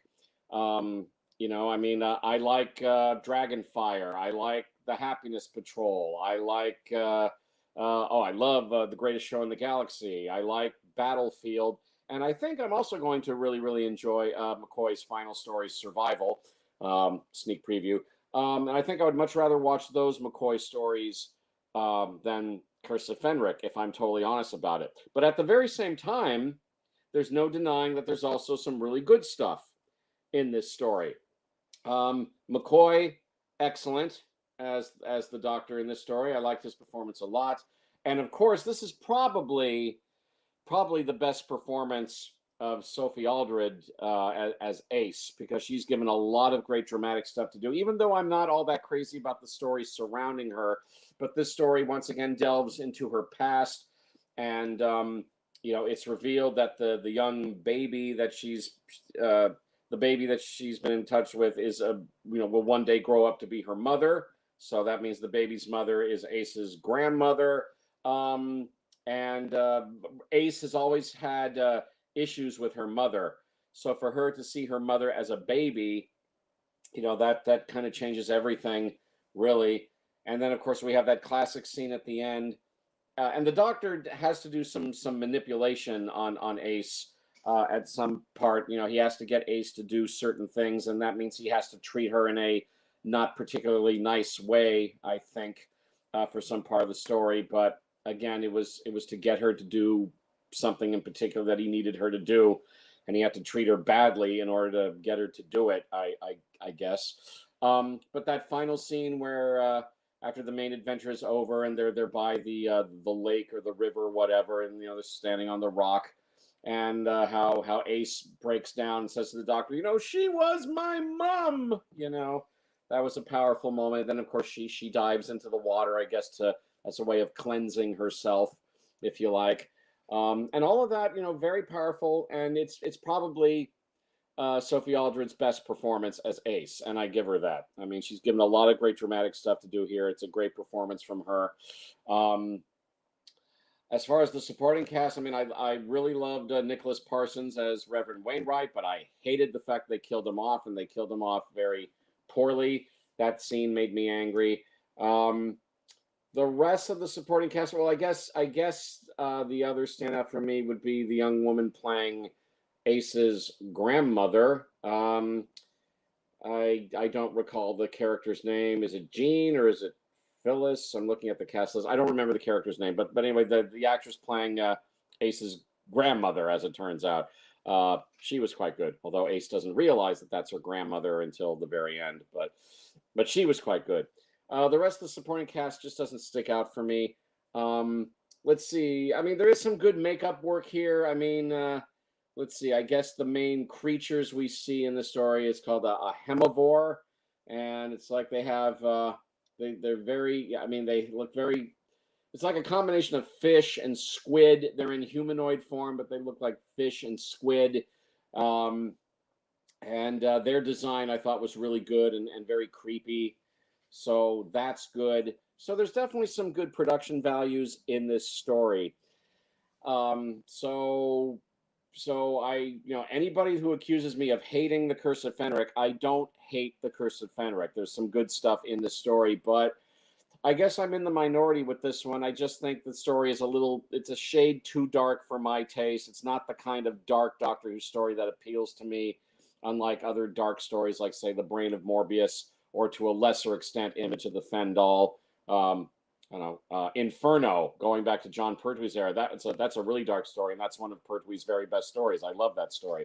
So it's not that I can't handle dark, but it has to be a certain kind of dark, I guess, for me to appreciate it. The Curse of Fenric, not quite to my taste, really, with the dark tone that it has. And again, some of the plot didn't make any sense to me. I hated the death of Reverend Wainwright. I chuckled at the scenes where it was a bright sunny day out and yet it was raining. That was kind of silly to me. So again, I don't mean to be the jerk. It's only my opinion. But I'll say it again. I don't hate The Curse of Fenric. There are some good things in it, but I can't say I like it either. For me, it's an average Doctor Who story, even though I'm totally aware that lots of Doctor Who fans love this story. Some even proclaim it to be McCoy's very best story, and that's fine. If you like Curse of Fenric, if you love The Curse of Fenric, that's great. I'm glad you like it. Glad you love it. I know a lot of fans do, but I'm just not one of them. But I don't hate the story either. I just think it's okay. I like it better than Ghostlight. It's definitely a better story than Ghostlight. No contest. So on a scale of 1 to 10, I'm just going to give The Curse of Fenric an average 5 out of 10, with the acknowledgement that I know a lot of fans love this story, but I just think it's so at best. I'm sorry. You're not always going to like what the majority likes. So for me, 5 out of 10 for The Curse of Fenric. So this season isn't going to be as positive for you, Alan, so far. Yeah, I mean, this is kind of like a repeat of the previous season. I like half of it. I'm not too crazy about the other half. So, but there are a couple of really good stories in this season. I'm sorry, I'm not a fan of Curse of Fenric, but I tried Yeah, to like apologize. it. I took all that acclaim into account when I sat down and watched it, but I just think it's an average Doctor Who story at best. That's just my opinion. So sorry, folks. But if you like it, good for you. Glad you like it. Oh, it's fair enough if you're not a fan of this story. I mean, so yeah, now we move on to the other side of the coin. Ollie, give us your thoughts on the Curse of Fenric. Well, I think the first thing to say is, oh, I'm a fan. Oh, I'm definitely a fan. Without a shadow of a doubt. But no, I mean, again, I totally respect Alan's opinion, but I have to strongly disagree, and I'm definitely with Jack on this one. That the Curse of Fenric for me is one of McCoy's best stories. It would be my favorite McCoy story if it weren't for the last story. I mean, objectively speaking, I suppose this one probably is his best, but subjectively, I just prefer Survival. But we'll talk about Survival shortly. The Curse of Fenric, wow. I would even go so far as to call this story a masterpiece. It's that good. It's amazing. Agreed. Agreed. Thank you. This is the quality that the show should have been in the 80s. Like J&T, like this story proves that J&T is capable of producing good Doctor Who when he puts his mind to it, and when the writers really put their minds to it. You can see their best efforts at trying to keep the show going, and I like the story, and I like the kind of vampire-looking creatures. I'm sorry, I forget their names. It's been a while since I've seen it. The Mavors. The Mavors, thank you. Yes, they were very creepy, especially the shots by the lake when they all emerged from the lake. I thought those were very creepy. And again, the sort of scary atmosphere and the creepy atmosphere of the story really works well. This is a scary Doctor Who story. It is very dark, and I think it's bold in that regard to go as dark as it is. And I think Doctor Who is in its best when it can scare the living daylights out of you. But what impresses me more about this story is that it actually took risks with the Doctor and Ace's relationship. Like Jack said earlier, the last three McCoy stories are almost like an Ace trilogy, where we see a lot of character development for Ace, and we actually get to learn a lot more about her mother and her grandmother in this. But I like the fact that the Doctor has to manipulate Ace a little bit, which obviously makes Ace kind of hate the Doctor for a bit, but it was the only way to kind of save them out of the situation they were in. And it's actually it's almost kind of heartbreaking to watch. It's a very emotional scene when you see Ace, when the Doctor has to go dark and he has to manipulate her, and you go, oh my god, like the Doctor, wow, he's capable of being quite evil when he wants to be, but obviously he doesn't mean it, and they do reconcile, and he tells her that he only said it so that they would save themselves. But in the sense of learning about Ace's heritage, that's where the sort of emotional ties to the story come in. I mean, maybe this story kind of gave Russell T Davies the idea to include more of the families for the companions, because in the new series, when we are introduced to like Rose and Martha and Donna, we're introduced to their families as well. So maybe this sort of inspired that. This was the beginning of the companions and their families. Well, unless you count the Doctor and Susan in Hartnell's era. But yeah, I mean, the story is fantastic. It's brilliantly directed. I think the script is much better and far easier to follow than Ghostlight. I mean, you got to give it that. Even if you don't like this story, at least it's easier to follow. And the music is amazing. Sylvester McCoy, wow, this is definitely where he shows his darkest side to the Doctor. And, you know, over this season, I think this guy has proved why he was the right choice to play this role. And I think he was definitely, I mean, if the classic series had to finish and had to go out, at least it went out with this series, with this Doctor. You know, he really proves that the Seventh Doctor was a Doctor worth seeing. And it's paced very well. I think it's 4 parts, if I remember yet. 4 parts long, and it moves pretty consistently well. And it's really entertaining. I mean, some of the deaths are quite shocking and horrific, and I can understand where Alan's coming from, but the deaths don't bother me as much. But yeah, they do create the desired effect. I suppose I can agree with the shot with the kind of, you know, the sunshine and the rain. I mean, it doesn't look as seamless as they want it to, but that's only a nitpick for me. I really like the story. I like how emotional it is. I like how dark it is and bold it is. This is Doctor Who at its finest, and for me, this story is a masterpiece, and it's easily one of McCoy's best. For me, I'd put it as McCoy's second best story. It's so good. I It's agree an with amazing that. story, and I can see why everybody loves it, and I'm definitely in that camp. So yeah, and also great performances from the supporting cast, especially the actresses that play Ace's mother and well, Ace's grandmother. I don't know if we see her mother too much when she's older. I know we see her mother as a baby. I can't remember too much, to be honest. It's been a while since I've seen it, but yeah, and the sets and production designs look amazing considering the cheap budget. Superbly directed, superbly acted. It's a classic. It's a classic for me. So, but I totally respect Alan's opinion. So I'll just finish up by giving The Curse of Fenric an easy 10 out of 10. Just superb. Absolutely superb. Well, thank you, Ollie, and yeah, I'm in agreement 100% with Ollie on this one. I think The Curse of Fenric is an absolute masterpiece. It's definitely one of McCoy's strongest stories, and also just one of the best Doctor Who stories, I think, in general. I think it's just a really, really great Doctor Who story. And I think what makes the story so good is that we get a lot more character development with Ace. You know, we find out that she hates her mother, and the doctor's, trying to find out why she hates her mother, and she sort of has to, deal with the fact that, that she's gonna have to live with her mother and forgive her for, whatever she did in her past. And I think it's just really fantastic. I really love the Second World War setting for this story. I think it works really well. It's one of the best World War Two setting stories of Doctor Who, along with like Empty Child, Doctor Dances, and other Doctor Who story sector in World War Two. They do a really good job with the setting of this one. And I actually think that this story is like it's almost like watching a Doctor Who feature film. I think this would be a really great Doctor Who story to show in the cinema because it's got a really epic scope to it. I think there's some really great shots here.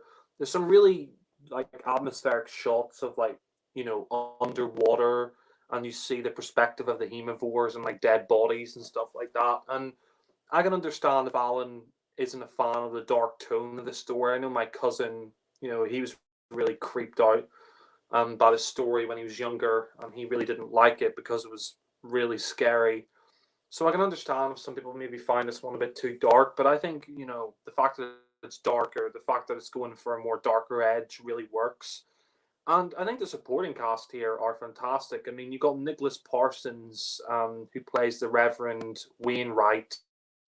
He's really great in this story, and funnily enough, he was the host of the radio show Just a Minute. He passed away last year. He was 96. So I think he's really great here as Reverend Wainwright. And I like the stuff about faith in this story. Like we see that the Reverend Wainwright, he's sort of questioning his faith throughout the story.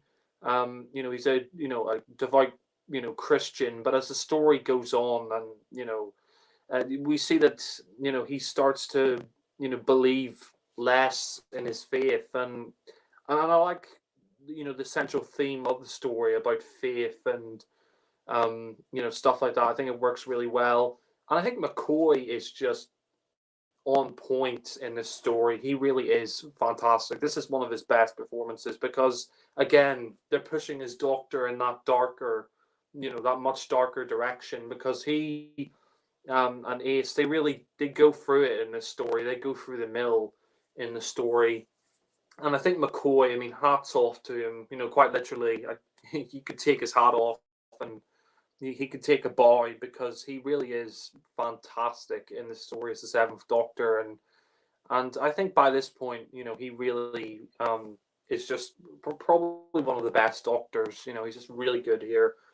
I think the characters are interesting as well. Like you got those two girls at the start who talk to Ace, and we see that I think it's their mother or their guardian who looks after them says, you can't go in the lake. That's what evil girls do. And then later on, they're in the lake, and Ace doesn't want to go swimming there, and they get pulled under the water. They get turned into herbivores, and there's some really creepy scenes with them where they're in the water and they lure one of the soldiers in, and they've got these long fingernails and their skin is all white, and there's just some really great creepy scenes in this story. And I think this just looks really great. I mean, budget wise and everything, the location filming, it does really feel like a Doctor Who horror film. I think this is a Doctor Who story that you could watch at Halloween, because it really is got that sort of scary factor to it. And I think it's one of the scariest Doctor Who stories. Like, I think it definitely is just one of the best Doctor Who stories in terms of that scare factor. And it's interesting as well how they kill their mother at one point, or their guardian. We see that she's in the chair and she's dead. And I think the dialogue here is really great. There's that scene where Reverend Wainwright, he's in the empty church, and he said, "When I was a child, I spoke as a child. I thought as a child. When I became a man, I put away childish things." He's quoting that verse from the Bible. And Nicholas Parsons. I mean, at first you think his character, he wouldn't really add anything to the story, but he does add a lot of stuff to the story. He's an integral character, because you see his faith really tested in the story. And there's that bit later on where he's got the Bible, and the two girls are there, and he's using his faith in the Bible. And she says, "Oh, it doesn't matter about your Bible, it's we don't care about holy objects, it's faith." And we find out that the monsters, it's faith that scares them. It's faith that creates like some kind of mental barrier that they can't get through. And they say, "Oh, you don't believe anymore, don't you? You don't believe in your Christian faith." And he's saying, "What about the war?" And he said, "It's not about German bombs dropping on British cities. It's about British bombs dropping on German cities and German children getting killed." And since the war began, his faith has really deteriorated because of the horrific events of World War II.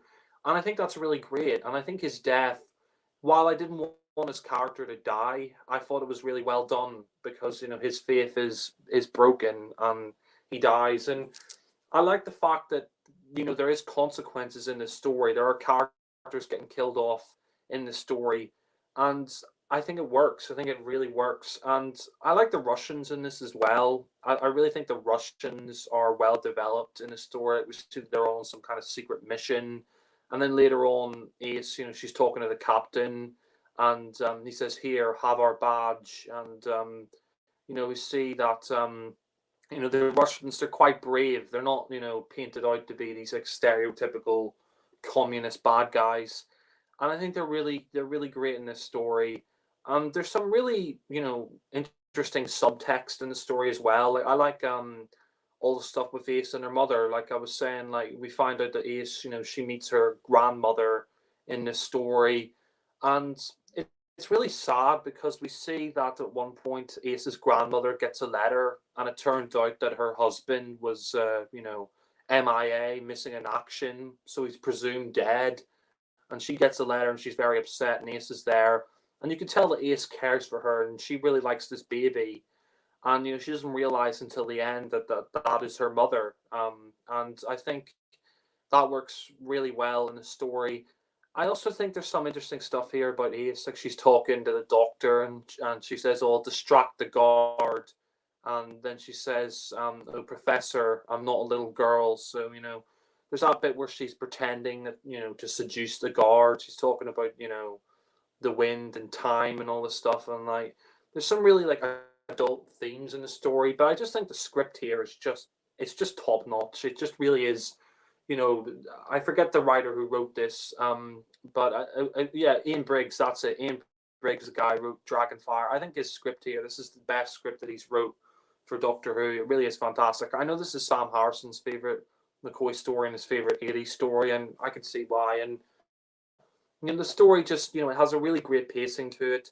I also like that character, the guy in the wheelchair. I think he's the professor guy, and we see at one point that Fenric takes him over, and he's trying to decipher like these engravings on the walls.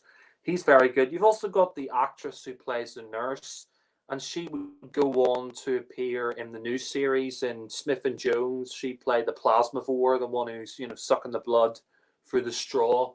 So it's nice to see that actress in this story, and she would go on to play the Plasmavore in Smith and Jones.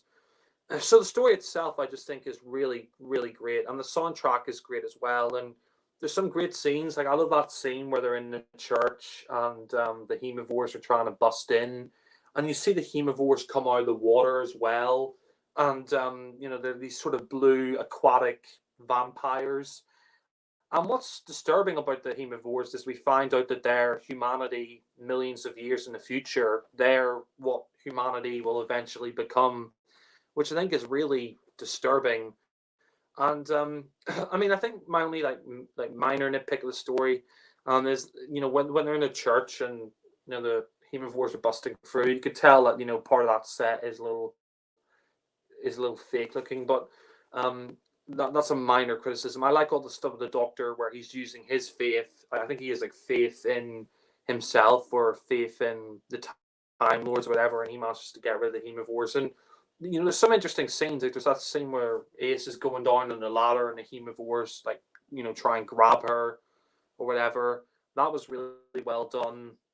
And I think the story, like the ending of the story, is really great because we see that the Hemivores, they take over this Russian captain, and Fenric, I think, is a great villain, and I think he's probably the last great villain of the classic series. And I love that scene where he's playing chess with the Doctor, and the Doctor, I think it's the Doctor Ace, tell him accidentally, the piece of the chess puzzle because they're playing this game, and you can really see the Doctor. He is, he's sort of moving pieces of the chessboard like he's using people, like he's using Ace. I guess you could say Ace and all these people are pawns in his plan, and I think that works really well. And I love all the stuff with Ace there, where Fenric, he gets the photograph and he says, "Oh, the child, that is your mother," and Ace, she can't deal with it. And I agree with Alan. This is definitely, I think, Sophie Aldred's best performance as Ace. Very emotional, raw performance, and I think this story and survival and Ghostlight, they really show what a great character Ace is, and I think Ace is probably the most fleshed out character of the classic series in terms of companions. One of the most fleshed out characters because we get backstory about her mother and stuff like that. And maybe I think Ollie's right. Maybe Russell took that and used it with Rose because I think Rose is the first time we ever see a companion's mother in the story, and you get more about their family life. So I just think all that stuff is great here, and I think the Doctor is really great in this as well because there's that scene where he says, "Oh, Ace, you're an emotional criminal." There's that bit where the Doctor says, "Oh, what do I care about you, Ace? You're an emotional cripple, a social misfit." And we see afterwards that he manages to break Ace's faith in the Doctor, and then we see that that creature kills Fenric. And I love the bit afterwards where she's crying and she's upset with the Doctor, and the Doctor says, "Look, I had to break your faith. If I didn't break your faith, then Fenric would have won because he needed to break her faith in him so that the creature will snap out of it and kill Fenric." And I think the ending is really great because we see that the Doctor and Ace, they've really, their friendship has really been tested, but fundamentally the Doctor, he didn't mean it, and he was trying to help Ace. And like I said, you see that darker moment there, and I think the ending is just fantastic, where she jumps in the water, she sort of cleanses herself, you of her bad feelings towards her mother, and then they walk off, and they walk off the beach. And I also like that coat that McCoy wears in this story as one off. That was quite nice. So yeah, I mean, in conclusion, I think Curse of Fenric, this is a really great Doctor Who story. Oh, also, I forgot to mention, I like the character who hates the Russians. He's quite good as well, and he gets has come up in. So yeah, it's just a really fantastic Doctor Who story. I have no flaws with it. I agree, Folly. For me, this is a masterpiece. I think it's a really great emotional story, a really great horror Doctor Who story as well. It's a story that I could just rewatch, anytime.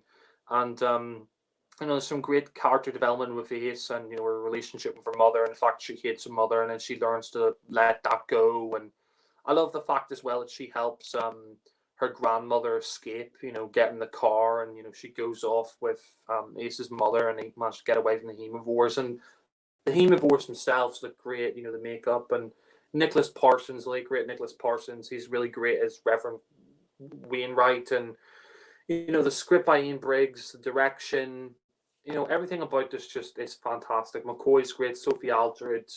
I really have no flaws.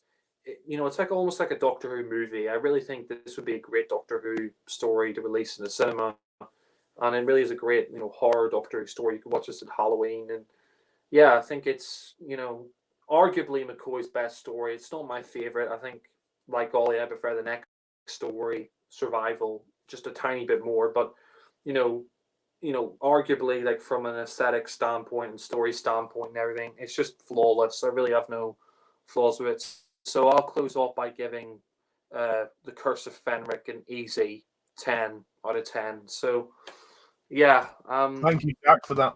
That amazing defense of Curse of Fenric, and that was well summed up. I must say, nice job. Oh, thank you, and I really enjoyed your review of it as well. I thought you did a really good job. So, Thank you. Yeah. Okay. Now we come on to the final story of this season, and also sadly the final ever Doctor Who story in the classic series, and that is Aww. Survival, which So sees sad. Yep, it is sad.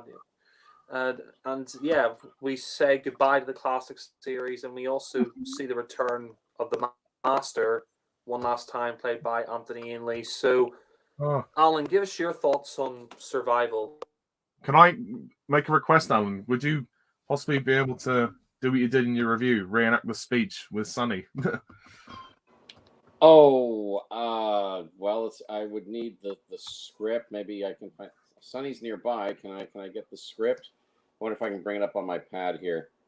I don't know. I think it's parts like that. A world's out there where the skies are burning. Or right. Doctor Who survival speech. I wonder if that'll bring it up. Yeah, because I don't know it word for word. I don't know it word for word, but let's see. Okay. All right, let's see. Is this the script? This might be the script for it. Hold on, I'm trying to bring it up on my pad here. Just a moment. Come on now. Give me the speech. Let's see. Come on, just give me the speech. Come on. Yeah, there are worlds out there, blah, blah, blah, blah, blah. Come on, Ace, we got work to do. Yeah. Okay. Yes, thank you. Thank God. Okay. You want me to do it with Sunny? Yeah, please. Okay, hold on. Sunny, he's nearby. Sunny, where are you, cat? Just a minute, guys. That's all right. It's a special occasion. I mean, it's the last classic hangout, and this is the story with the cheetah people. So That's right. There he is. Sunny, come here. Maybe someone should get out some Cheetos. Your presence is needed. Little guy. Here we go. Okay, I got him. Okay, get comfortable, little guy. There we go. Sunny. Aw, my little buddy. Okay. Oh. So, in honor of Survival, in honor of the cheetah people, special guest star Sunny the cat. Yeah, the final speech from the final story of the classic Doctor Who series. There are worlds out there where the sky is burning, where the sea's asleep and the rivers dream, people made of smoke and cities made of song. Somewhere there's danger, somewhere there's injustice, and somewhere else the tea is getting cold. Come on, Ace, we've got work to do. There. Bravo! Thank you. That was actually quite emotional, considering it's the last story. Yes, it is. Yeah. Oh, wow. Okay. Oh, well, this is very sad for me because although it's not the end for the Doctor will return eventually. This is the final story of the classic Doctor Who series, and very appropriately titled too, Survival. Uh, Sylvester McCoy's final regular story, not counting his appearance in the Paul McGann movie in 1996, and the final story of the classic series. I'm happy to say, thank God, McCoy and the classic Doctor Who series went out with a great story, because Survival is indeed a great Doctor Who story. I really love this one a lot. This is definitely one of my favorite McCoy stories. In fact, I'll say this is my second favorite Sylvester McCoy story, second only to The Greatest Show in the Galaxy. I think it's great. It's only 3 parts, so it flies by pretty quickly, and I just think it tells a really cool, very intriguing story.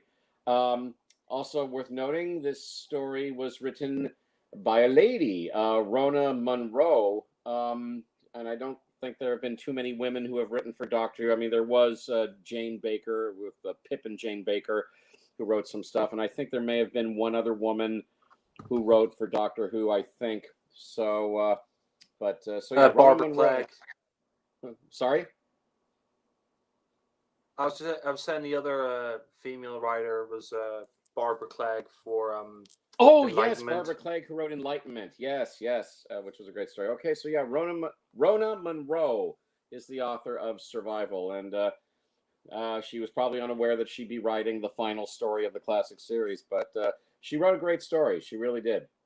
And I really love this one a lot. In this story, the Doctor takes Ace back home to Perivale, and it turns out that her friends and some other people at Perivale, they've been transported to another planet. I don't think the planet has a name, but it's just known as the planet of the Cheetah people. And so the Doctor and Ace have an adventure there where they try to bring the people back from the planet of the Cheetah people. And what do you know? The Master is also there. The Master, played for the last time by Anthony Ainley. And I just think this is a great story. It's very easy to follow. That's one thing I like about it. I think the story it tells is very entertaining, very intriguing. I really love the Cheetah people. I love their design. They're like cheetahs, but in humanoid form, and they wear royal kind of clothing. A lot of them ride horses, and they love to go hunting. and I think they're great characters. I really like them a lot. I know there have been a few people who have criticized their look, but actually I think they look really cool. I like again, they're cheetahs but in humanoid form, and the royal regalia that they wear, and that they like to go hunting, and that they're fighters, and I think they're very intriguing characters. I like them a lot in this story, especially I guess the lead cheetah person, Kara, played by Lisa Bowerman, who becomes she befriends Ace. Are you hungry, sister? She's great. I like her a lot. Even though we never actually see her face until the very end of the story. For most of the story, she's in her cheetah gear. But great performance from her. I liked her. I think this is Anthony Ainley's best performance as the Master. Easily his best performance as the Master. He's not going over the top. He plays it just evil enough. And I think he is quite good. He has a lot of presence, a lot of a lot of command of the part, and he's evil but not overly so. Excuse me. Bless you. Thank you. And I really enjoyed his performance here. This would be his only performance opposite Sylvester McCoy's Doctor, but I really thought Anthony Ainley was really, really good in this. If you thought he might have been, a bit hammy in the part in the past, like with during his time with Peter Davison's Doctor, but here I thought he was really, really good. So I'm glad that he went out with a great performance as the Master. So well done, Anthony Ainley. And although Roger Delgado will always be the best Master in my heart, the original Master and the best Master, I thought Anthony Ainley he did a very good job overall, even if some of his performances were a little over the top, but still. Overall, since we couldn't have Roger Delgado anymore, Anthony Ainley, he was good. He was a good Master. I liked him, and I'm glad he went out with an excellent performance in this story. Um, I like the look of the story. I like the look of the planet of the cheetah people. The fact that we see it as it has like a very dusty kind of look to it with a is it like an orange sky or like a pink purplish kind of sky overhead. I thought that was very striking. There's some really good camera shots in here. I know that there's one shot in the story I always enjoy where we see the Doctor in silhouette and he's like running towards the camera. We only see him in silhouette, but he's against that orange or that pink purplish sky behind him, and it's a very striking shot. So I thought the look of it was good. And again, the fact that that the whole story is shot on videotape, because there's nothing but location stuff. There's no studio stuff in this story at all. I don't think it's entirely shot on location, but they made the most of it. They really did. The director here was Alan Waring, so well done, Alan Waring. I thought his direction of this story was great. And as I said, 3 episodes. It moves along really well. This is definitely one of my favorite performances from McCoy. I thought he was great in this story. Sophie Aldred, terrific in this story as Ace. The story also appeals to me because, as you know, I am a cat person, as you saw Sunny just a few moments ago, and the fact that this deals with cheetah people. There's also a very interesting black cat who is in this story. Although there's a good chunk of the story when we see the black cat, and it's clearly a robotic cat rather than a real cat. And yet, I kind of like how the robotic cat looks, and I guess I have to turn the camera on. I kind of like how that robotic cat kind of goes, I kind of like how it turns its head and how it moves its mouth and the jaw. Even though it's clearly not a real cat, but I just thought the robotic cat looked really cool in this story, and I liked its movements. So I wasn't bothered by the fact that it wasn't a real cat for some of it. But that was fine. And I think the supporting cast is really good for the story. I mean, besides Lisa Bowerman as Kara, the main cheetah, let's see, there was Will Barton as Midge, who's, I guess, one of Ace's friends, but he comes under the influence of the Master and under the influence of the cheetah people. Another thing that I like about the story is that when you come under the influence of the planet or the cheetah people, your eyes turn green and you grow fangs, which is actually a really cool effect. It happens to Midge, and to a lesser extent, it happens to Ace at one point. But yeah, Will Barton, he was good as Midge, and how he comes under the influence of the Master. Let's see, who else? There was the actor playing the I guess the sergeant, or the one who leads the fighting class, and he gets pulled into the adventure. Is his character's name Patterson or something like that? Like Sergeant Patterson. Sergeant Patterson. Yeah, he's funny. He's really funny. Yeah, played by Julian Holloway. Funnily enough, Alan, sorry to interrupt. Funnily enough, the actor who plays him is in fact English, but he does a really good Scottish accent. I was fooled that he was Scottish when I originally watched this, but yeah. Yeah, he was good. Yeah, Julian Holloway as Patterson. He's pretty funny. I like some of his lines in here, like something like, your finger can be a great weapon, or something like that. But he is quite funny.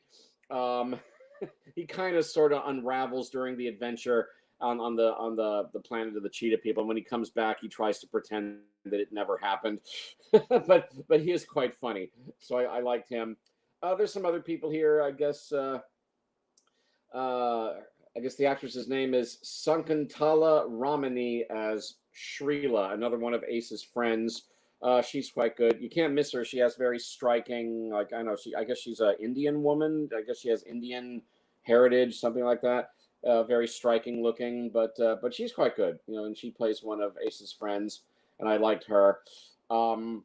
I thought the pacing of the story was really good. I thought the dialogue was really good, and just the whole concept of the cheetah people and their planet, and and the fact that I think fire is also involved in this story, and the ultimate destruction of the planet.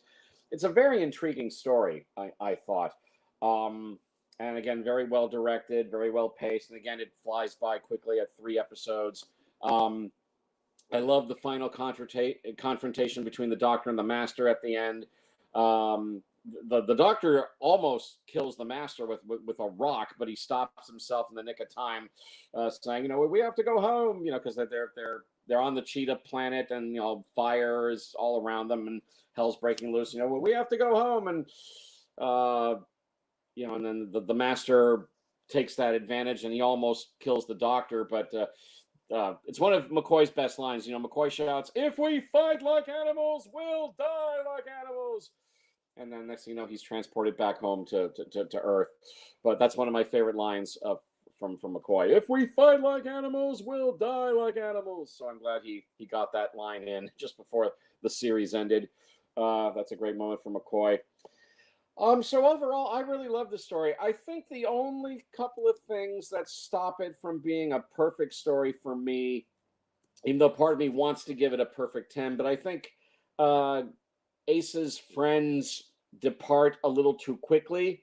It's like they get back home to Earth at the beginning, or more or less at the beginning of episode 3, and then all of Ace's friends, they just bail. They said, "Well, we're back home. Okay, well, bye, Ace. Catch you later." And they leave, and they're gone. I would have liked it if her friends had stayed with her straight to the end of the story, but I thought they bailed pretty quickly on her towards the beginning of episode 3, so that felt kind of off to me. And maybe the only other criticism I have of the story, it's the only other one really, is that the Doctor and Midge face off against each other on motorbikes. And although that scene is really it's done really well. I mean, it's a head-on collision. They have a head-on collision on their motorbikes, and there's a big explosion, and yet neither of them are killed.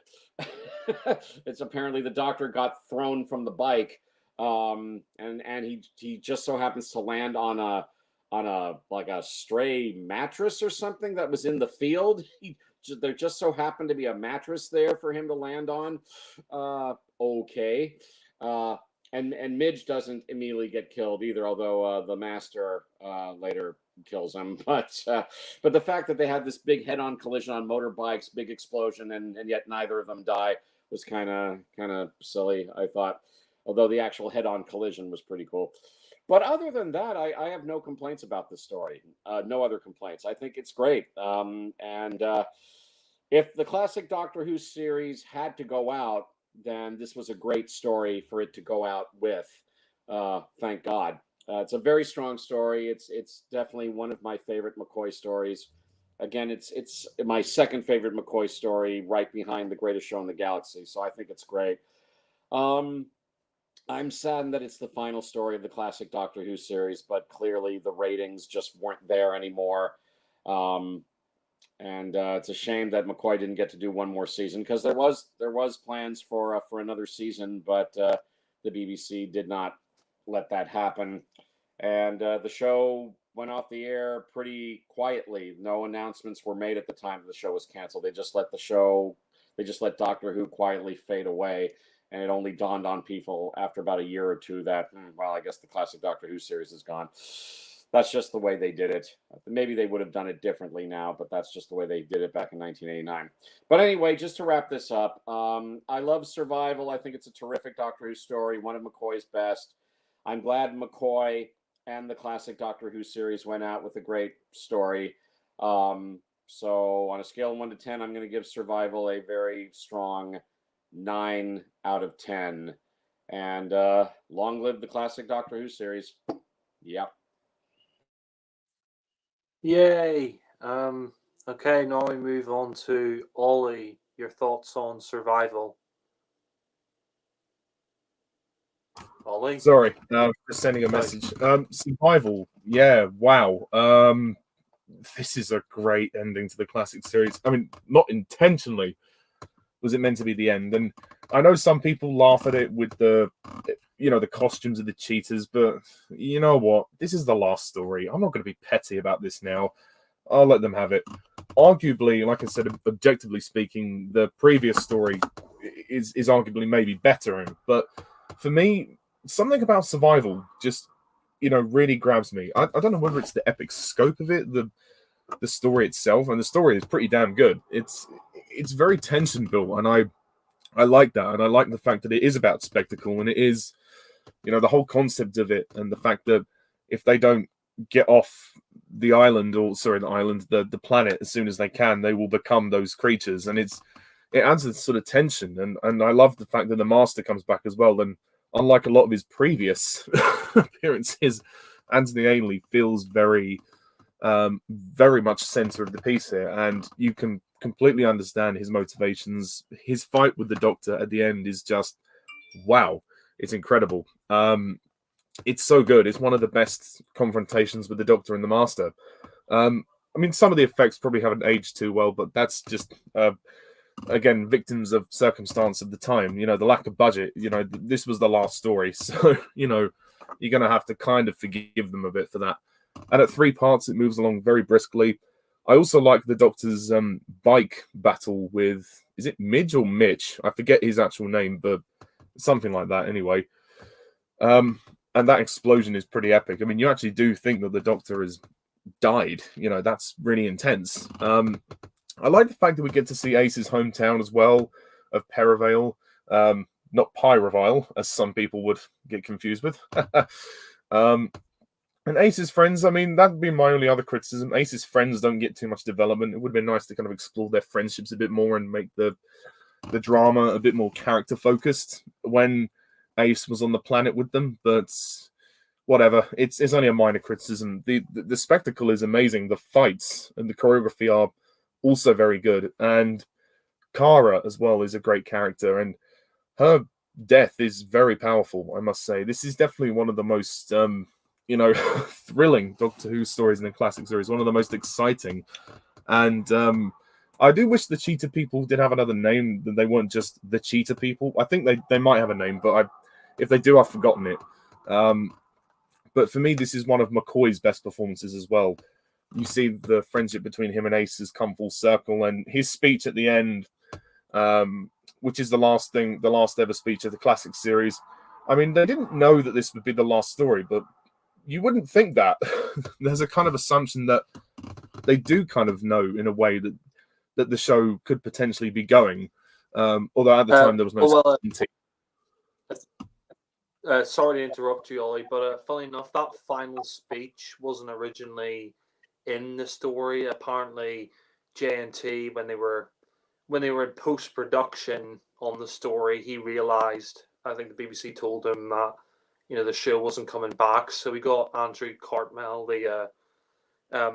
he got him, the script editor, to write this speech, and McCoy, recorded it. And funnily enough, the day he recorded it was the 26th anniversary of the show, so they kind of knew when they were inserted that speech that the series was going to end. But yeah, sadly, anyway. But yeah. Thanks for that. Yeah, I didn't know that. But yeah, okay. So they weren't too sure about the state of the show, and they weren't sure if they were going to get another season. But it would have been great to see McCoy and Sophie Aldred do one more season before McCoy would have left the role. But I guess it wasn't meant to be.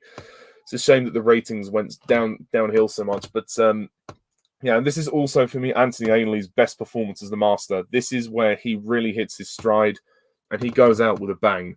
And to be honest, I think he did a good job. By this point, I feel like he could rank almost just below Delgado. I mean, Delgado is the best Master, no question. But Ainley proved himself. It took a bit longer for his Master to come to fruition, but I still think that he did an amazing job in the role.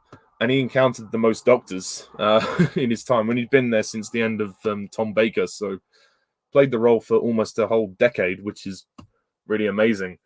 The planet as well looks really good. And I like the kind of the sort of saturation and kind of sepia tones of the story. Like the aesthetics and the visuals are pretty amazing, to say the least. So yeah, I think it looks great and it's thrilling. It moves along so quickly, and you generally feel the tension as well. And yeah, again, I liked exploring Ace's hometown, and also like seeing the Black Cat as well. That was that was pretty cool. I mean, you could argue that the Master being revealed as a twist, it's kind of overdone by this point, but I kind of forgive it for this story because one, it's the last story of the classic series, and two, Ainley's performance is much better and really focused this time that it doesn't matter too much. And there's a certain epic scope with this one. There really is. And yeah, wow. I mean, if the classic series had to go out, it certainly did a good job going out with this one. And oh, it really it breaks my heart that it was over after this. But at the same time, we knew that it wasn't really over. There would be a new series and there would be Paul McGann stuff to come. So it wasn't the end, but at least for now, it would be the end. And I have to, I have to really give J&T the props because he actually went out on a really good note as well. And I know we've been very up and down about J&T as a producer over the hangouts that we've done, but I at least appreciate the fact that the guy tried to keep the show going, even though he didn't really want to stay after Davison left. But he tried his best to keep it going, and he did. He kept it going for quite a number of years, and he was almost the showrunner for almost a decade. So, yeah, I mean, good on him. Thanks, J&T, for doing what you did. Even though he fucked a lot of things up, he did do some good for the show, and there were some classics like this one. So, yeah, that's kind of all I have to say. And also, as it's McCoy's, I mean, it's not his last scene as the Doctor. There's no regeneration, but it's his last story, which is very sad. And also, Sophie Aldred goes out on a very good note as Ace. Ace has been totally one of the best companions. Just wow, Ace is Ace, as I've said many times before, and I'll continue to say it because she's such a great character, and they've given her a lot of development in this season, and she's definitely better in this season, I think, than she was in the previous season and in Dragonfire. And McCoy, his Doctor has really evolved over his 3 seasons. Not all of his stories have been great. I think his era is kind of 50-50, a bit like Davison's, but there are some classics, and this is one of them. And for me, this is my favorite Sylvester McCoy story. It's just epic, and it's just brilliant, and it's such a good send-off for this classic series of the show, which, most shows get cancelled after their, 4th or 5th season. Doctor Who had 26 seasons before it got cancelled, and then it still came back. It was still revived. So that is really the test of time.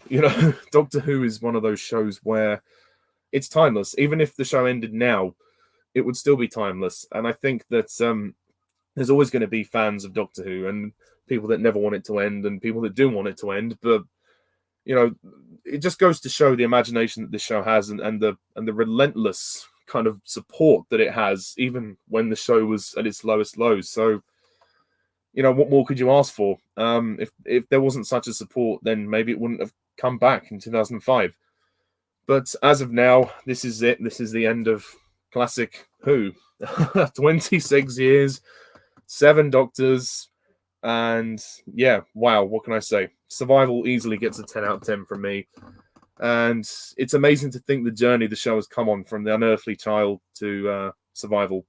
And it's ironic that the title is called Survival when the show is about to be cancelled. But there you go. But at least it's only temporarily cancelled. Yeah, we will see Sylvester McCoy one more time in the TV movie where he will regenerate into the 8th Doctor, Paul McGann. So, yeah, I think the McCoy era has been very good. But obviously, we'll talk more about that later. So, yeah, that's all. That's all from me. Thank you. Well, thank you, Ollie. And yeah, Survival. I'm pretty much in agreement here. I think I agree more with Ollie on this one. I think Survival is a fantastic Doctor Who story, and for me, it's my favorite McCoy story as well. I mean, objectively speaking, like Ollie said, you could probably say Curse of Fenric is better, but I think I prefer this one because it has the Return of the Master, and there's a lot of great stuff going on in there. I really like the ideas going on in this. It's written by Rona Munro, and I think the stories here are really great. And the way the story begins is really interesting, where you've got this cat, and you see its perspective, and you see this guy washing his car, and he runs away, and he's zapped to this planet, which is quite interesting. And I suppose one minor nitpick I will give the story is that robotic cat looks a bit, yeah, it doesn't look great in this story. I mean, you could tell, that it's just a robotic cat, and I mean, they couldn't get a real cat to do what they wanted to do, so that's why they used it. But it's just a bit weird because you'll cut from like a real cat to like the robotic cat in close up, and it doesn't quite fit. But the story itself, I think, is really good, and I like the setting it in Perivale, and I think that works really well. And I like the fact that we have no TARDIS scenes. Literally, as soon as we arrive, that's it. We're into the story. I mean, gone are the days of the TARDIS scenes that just go on forever. That's one of my criticisms of season 22. Is there were so many TARDIS scenes. Here, we're just straight into the story, which I think works really well. And McCoy, I think, is just firing on all cylinders. He's really great here as the Seventh Doctor. I think this is one of his best performances. And I think Sophie Aldred is very good as Ace as well in this story. And it's interesting how all her friends have disappeared. Like, we have a bit of a mystery at the start of the story. Like, all her friends have disappeared, and they're wondering where she's been. Of course, she was ended up on Ice World in Dragonfire, so she's been gone for a while. We also have a little cameo by comedians Grace and Pace. I think that's their name. They're those shop owners, and they're amusing. They make a small cameo, and they're giving the Doctor some cat food. Sorry, Hale and Pace. That's it, Hale and Pace.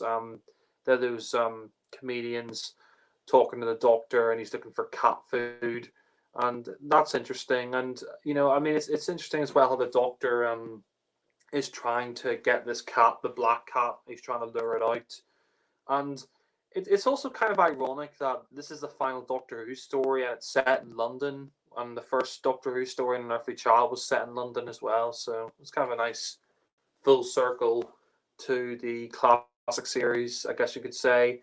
And I really like the build up to the Master in this story. Like, they build up his reveal at the end of part one.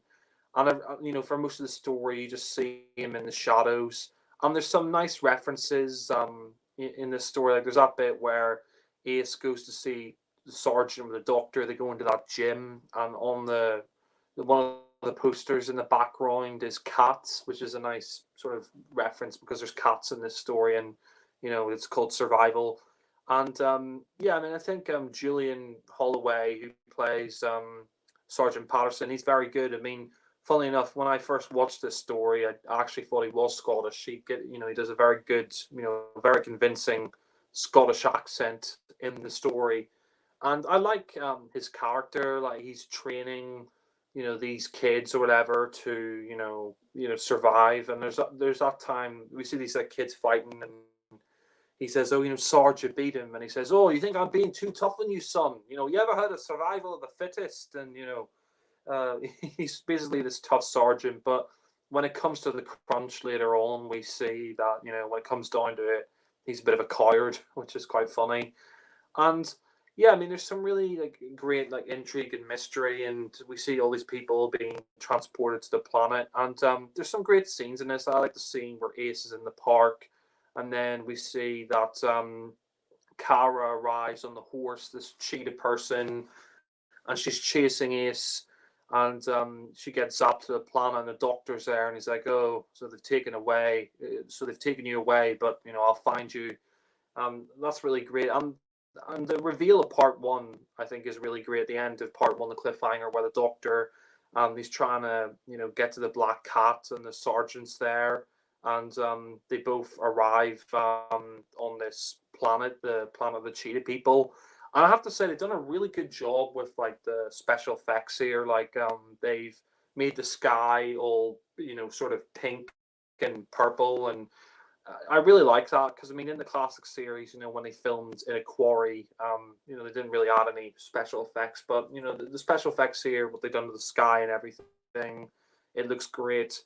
And the reveal is great, where they see the Cheetah People, and then the Doctor, goes into the hut, and the master's there, and he's like, "Oh, why, Doctor? What an unexpected pleasure!" And you see his eyes are glowing yellow, and I think Anthony Ainley is just great in this story as the master. I mean, he really is. This is his best performance of the entire show because he's not hamming it up like Alan said. He's not like laughing manically all the time. It's a more nuanced performance. It's a more subtle performance. He's not like I said, laughing manically. I mean, there's some performances that he's given in the past, like in Time Flight, which weren't that great, a bit campy. I mean, here he does occasionally laugh, but he's very good in this story because he's more menacing as the master, and I think it was great to bring the master back for the story because we hadn't actually seen the master in quite a while since Trial of the Time Lords, so he'd been away from the show for a few years, and this is his only story of McCoy. So I think the fact that it's been a while since he's last been in the show, about 3 years. I think it's good that they brought him back here, and he's just great. I mean, we see that throughout the story, he's trying to fight the planet. Like we see these, saying, "Oh, I must have control. I'm the master. I must have control." And it's interesting as well with like Midge, that we see that Ace's friends are there. And I think it's great to see Ace's friends. Like you see Sheila or Shrila, whatever her name is. She's very good. And you see at one point they try to make a trap to knock out a cheetah person. And then we see that Midge, she kills a cheetah person. And we find out that how you become a cheetah is if you start to fight back and you start to kill and things like that. That's when you become a cheetah person. And I really like how the characters are changed by the planet. Like we see at one point that Ace, she starts to come under influence from the planet, and we see that she's with Kara, and we see that she sort of forms a friendship. And funnily enough, Rona Munro, when she originally wrote the script, was trying to go through like a lesbian subtext there with Kara and Ace, like that they were supposed to have sort of lesbian relationship, but because of the cheetah outfit, that didn't really show on screen. And I think Rona Munro was kind of disappointed with the cheetah outfits. I mean, originally she said they were just supposed to have like long nails and yellow eyes. So I mean, you do kind of see that with Midge, but here they literally make them into cheetah people. And the cheetah costumes, I think, are fine. I mean, maybe a little bit, silly, but I think they work for the most part. And with some really great scenes, like that scene where Ace looks into the water and she sees her eyes have changed, and the doctor's like, Ace, come back, and that's great. And the cliffhanger to one of the, I think episode 2 is quite interesting. We see the master leaves with Midge, and we find out that to get back to the Earth, they need to use these people to, they need to use someone who's turned into a cheetah person to get back to Earth. And the cliffhanger for that's pretty dramatic, where he says, "Oh, look, Dr. Kara, she's better." And then it turns around and you see her face, and, her eyes are gone yellow. And, it's really, it's quite dramatic and dark. Like we see that that she goes off with Kara, and the doctors, he's wondering if if he can change Ace back, if he can stop her from turning into a cheetah person. And I like all the stuff in Perryville, like when they get back to the planet, and I like the look of the planet as well. And apparently, like when they were shooting that, it was really hot, and they actually used skulls, and they stank apparently. And we have some great lines here. Like I like the line that Ace says to the doctor. With the doctor, she's like, "Oh, who's this master bloke?" And the doctor says, "Oh, he's one of my oldest and deadliest enemies." And she says, "Oh, do you know any ordinary people, like ordinary people, doctor? Not power crazed nutters trying to take over the universe." I thought that was quite funny. And yeah, I mean, there's some funny outtakes for this story as well. That bit where the doctor's telling them all to stay still, and you got like Sergeant Patterson there and they're throwing stones. Like there's an outtake where McCoy's like jumping up and down. He says, "I told you to fucking stay still." It's quite funny. So there's some funny outtakes for the story. And McCoy tells an interesting story that the people inside the cheetah people outfits, they were really hot when they were filming that day.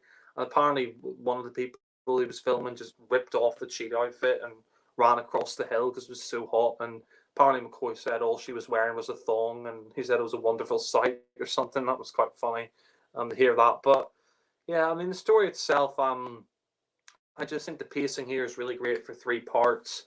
I think the script by Ronan Munro is great, and there's some interesting things here as well. Like we see that in part 3, the final part, where they all get home, and we see that Ace she still has that connection, and she sees the Master is with Midge, and I like that scene with the Master. He's with Midge, and he says, "Oh, you're too weak willed," and then he looks into the mirror, and he has those cheetah eyes, and he says, I must have control. And I mean, I think Ainley is really great, and we see that Sergeant Patterson, he gets killed. Like, Midge comes in and kills him, and we see that the Master, like, he recruits an army of people, and I think the final confrontation is really great, where you've got the Master with Midge and all his people, and we see that the Doctor gets on the bike, and we see that Ace is getting on the bike, and the Doctor says, "No, you can't get on the bike. You can't fight them because you'll change forever."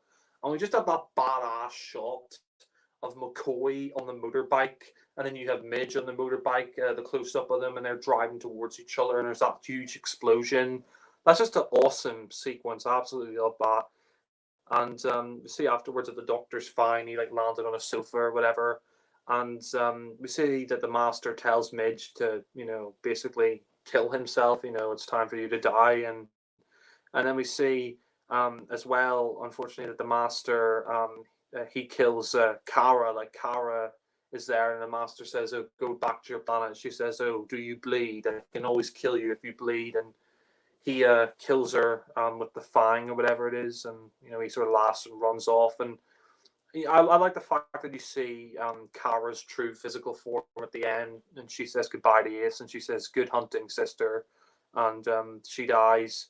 And of course, she was a human to begin with, but I mean, that was quite emotional. And we see another cheated person comes at the end to take her body away, and I mean, Lisa Bowerman, she would go on to play in the Big Finish audios. I think she plays one of the Eighth Doctor's companions, Bernice Summerfield. So she go on to play an Eighth Doctor companion in the Big Finish.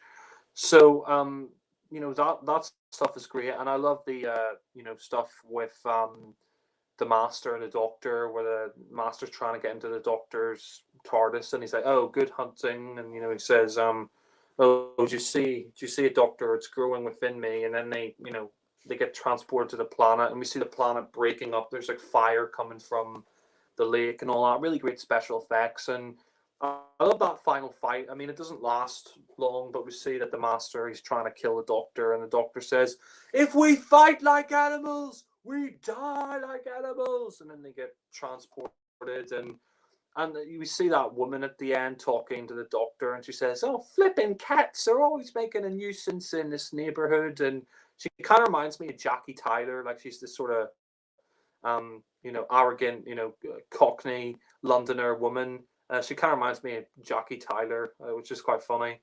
And I think the final scene of the story is really great. It's really bittersweet, where you've got Ace there, and she's the Doctor's, umbrella and hats, and the Doctor says, "Oh, they're mine, I believe." And she says, "Oh, what happened?" And he says, "Oh, he says they've been taken back to their own planet. The planet now is gone, but the hunt still goes on." And he says, "Oh, it's going to live on inside you forever." And I think the ending's great, where she says, "Oh, let's go home," and he says, "Oh, home."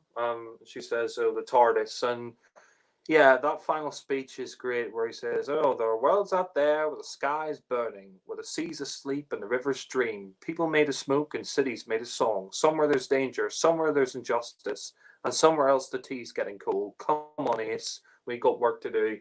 I think that's just a fantastic final speech for the classic series to end on. And of course, that was added in by JNT, because he had a notion that the series was going to end. So Andrew Cartmel wrote that final scene, and they inserted it. McCoy recorded it, and yeah, funnily enough, the day he recorded that speech was, coincidentally, the 26th anniversary of the show, and I just think it's a great note for the classic series to end on. It's really sad in a lot of ways that this is the last story, because I think there was so much potential for the series to go on. I think this season and this story and, Curse of Fenric, it proved that, the series still had life in it. But unfortunately, the viewing figures weren't there. So the BBC, instead of announcing that it was cancelled, they quietly just took it off the air.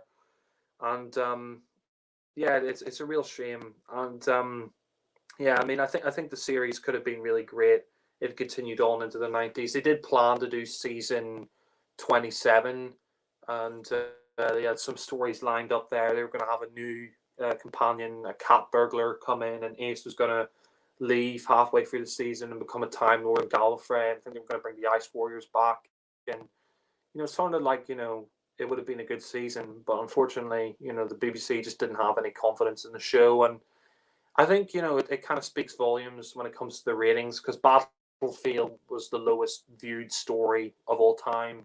I think it had 3.1 million viewers.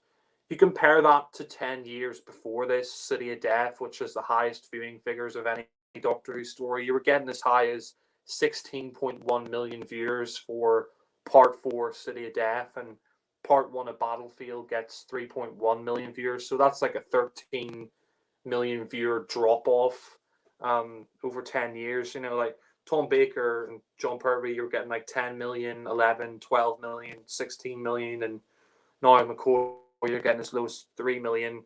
So they just decided, yeah, let's pull the plug. And it's a real shame, because I would have liked McCoy to have one final season, and it would be nice to see Ace depart and him get a final season as Doctor. But yeah, I think it's a really great story. And in conclusion, I think it's one of my favorite Doctor Who stories of the classic series. I think McCoy's great, Anthony Ely's great, and the supporting cast here is really good. The soundtrack as well by Dominic Glenn, I have to say, is really great. And yeah, it's just fantastic. I really have no flaws with it. Maybe that minor flaw would be the cat animatronics look a bit dodgy, and maybe the cheetah people look a bit silly. But apart from that, it's a classic. It really is a fantastic way to end the classic series. And I'm going to close off by giving this an easy 10 out of 10.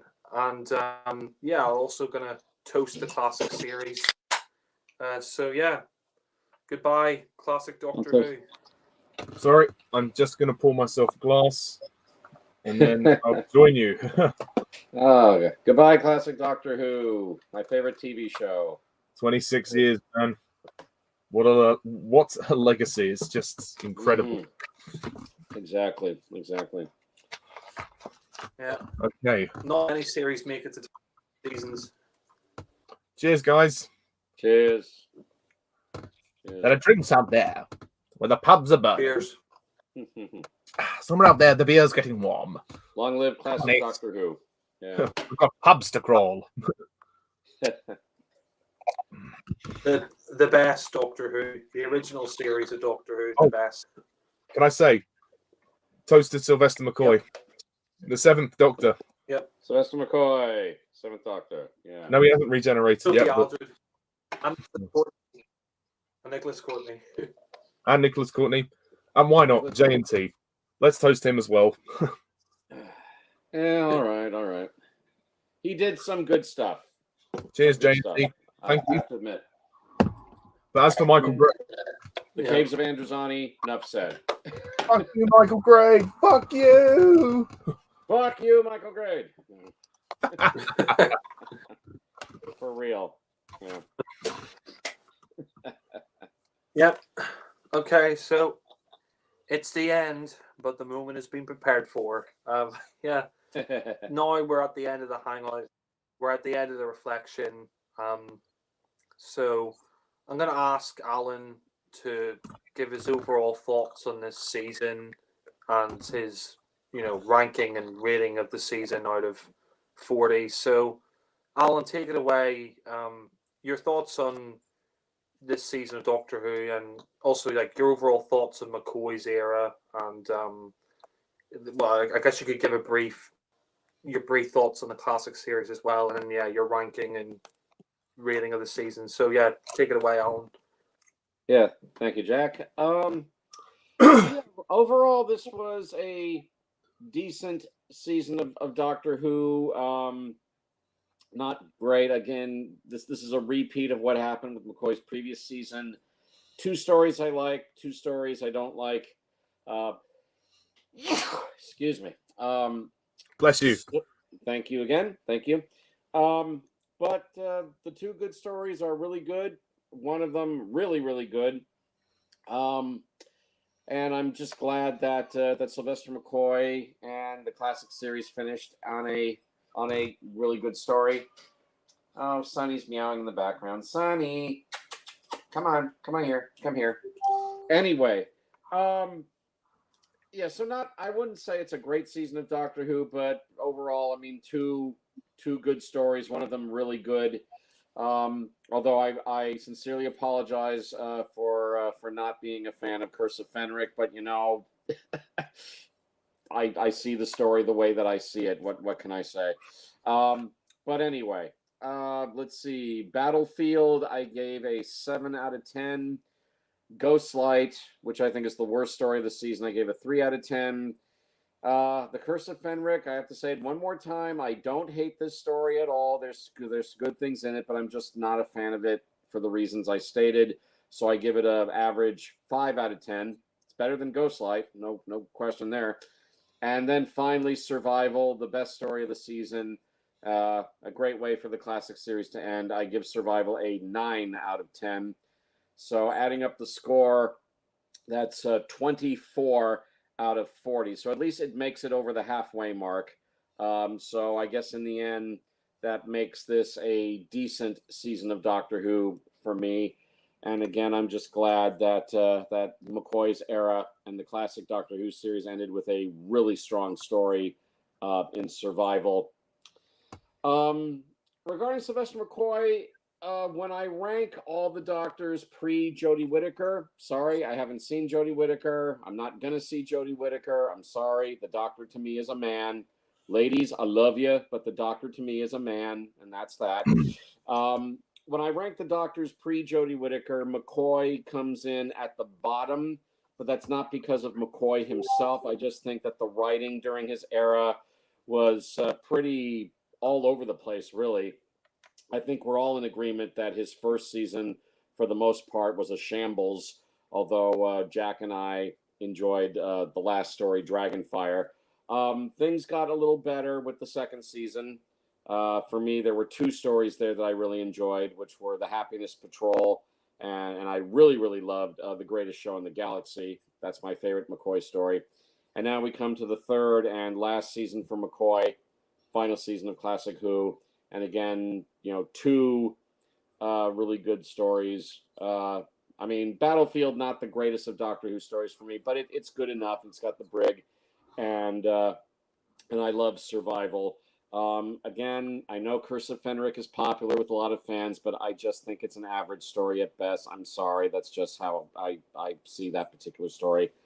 And I can't stand Ghostlight because it makes no sense to me. But Battlefield and Survival for me, definitely good Who. Survival, really good Doctor Who, and I'm just grateful that's the story that McCoy ended on, and that the Classic Who series ended on. So my final words on the Classic Doctor Who series. Well, you know, Classic Doctor Who, all things considered, is my favorite TV show of all time. Yay! I mean, I grew up watching the show. I mean, being an American, obviously, I didn't grow up watching it on the BBC, but they ran Doctor Who all the time on the late great public television station KTEH in San Jose, in my area. It's also the TV station where some of the interview footage that I have on my channel comes from. I have interviews on my channel that KTH did with John Pertwee. Patrick Troughton, then John Pertwee, then Tom Baker, Peter Davison. Somebody else on YouTube posted the interview they did with Colin Baker, but it is out there. And I also have an interview posted with Sylvester McCoy. So it's on my channel if you like to watch those interviews with those particular doctors. And Patrick Troughton almost never did interviews, so KTH were very lucky to get an interview with Troughton just 1 year before he passed away. In fact, although I've been forced to put it up now as a audio only recording because the BBC put a strike on me or something like that. I mean, because what? Because it features Patrick Troughton, one of the doctors. Even though it was KTH who did the interview with Troughton, not the BBC. But anyway, that's a whole other story. But anyway, I grew up watching Doctor Who when I was younger, watching it on KTH, and I just love the Doctor, because to me he's like the sci-fi James Bond. He really is, and I love the story of this hero who travels in time and space in this magic blue box, and the fact that he changes his physical appearance every so often if he's dying or close to death. He can save himself by changing his appearance. I thought that was very intriguing. Or in the case of 6 to 7, if he feels like it. What was that, Ollie? I'm sorry. In the case of Baker to McCoy, if he feels like changing. I guess, yeah. That's true. Oh, yes. Okay, I get it now. You mean Colin Baker? Okay, I get it. Yeah. Okay. Well, I still think it happened because he was standing too close to the explosion in the TARDIS, and that's what triggered the explosion. I think. I think that's a lot more plausible than say a bump on the head. Yeah. But even though the classic Doctor Who series didn't have the biggest budget, and I know that's something that can always be criticized about it, that the show looks cheap a good deal of the time. But, I think what they lacked in budget, they made up for most of the time with just the wonderful imagination behind the show, the wonderful writing when it really was top-notch writing, the wonderful writing, the performances of all the actors, not just the lead actor playing the Doctor, but the actors playing his companions, and then the supporting players playing the other various characters throughout. Just the whole imagination of the show. And the fact that when the classic series really was firing on all cylinders, they could still deliver top quality television, even if the budget was low. They could still work magic.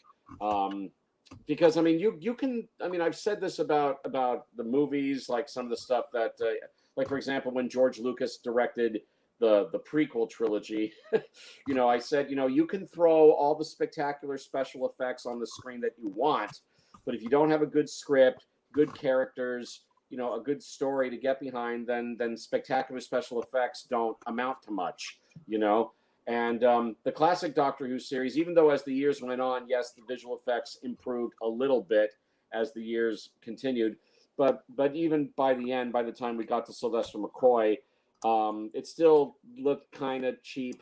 The fact that they were shooting the whole thing on videotape and they weren't using film anymore was one thing. But again, when the writing was good, when the acting and direction was good, I could definitely forgive the classic series for not having the greatest special effects, because I just think the majority of the stories are just so wonderfully full of imagination, great characters, great stories, for the most part.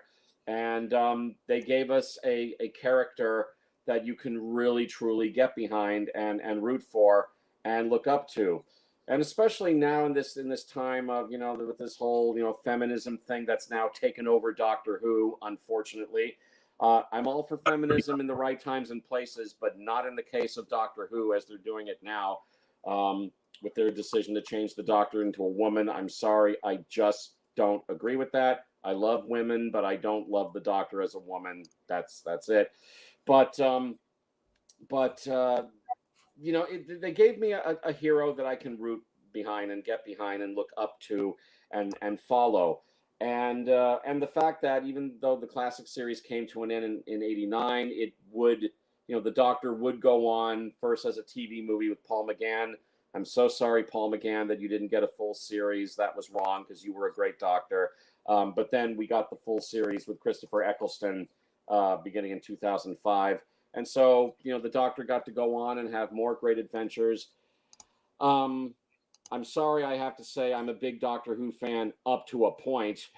That I love Doctor Who up to a point. But until we get up to that point, I love Doctor Who, and it's my favorite show. And the Doctor, up to a point, is my TV hero. He just is. He just is. you know, I think he is the sci-fi James Bond, and that's probably the thing that appealed to me about him when I first saw the John Pertwee and Tom Baker stuff back in the day on KTH. And then, of course, I saw Davison and all the other Doctors. Heck, they even went back and they showed the surviving episodes of Hartnell and Troughton. So I love Doctor Who up to a point.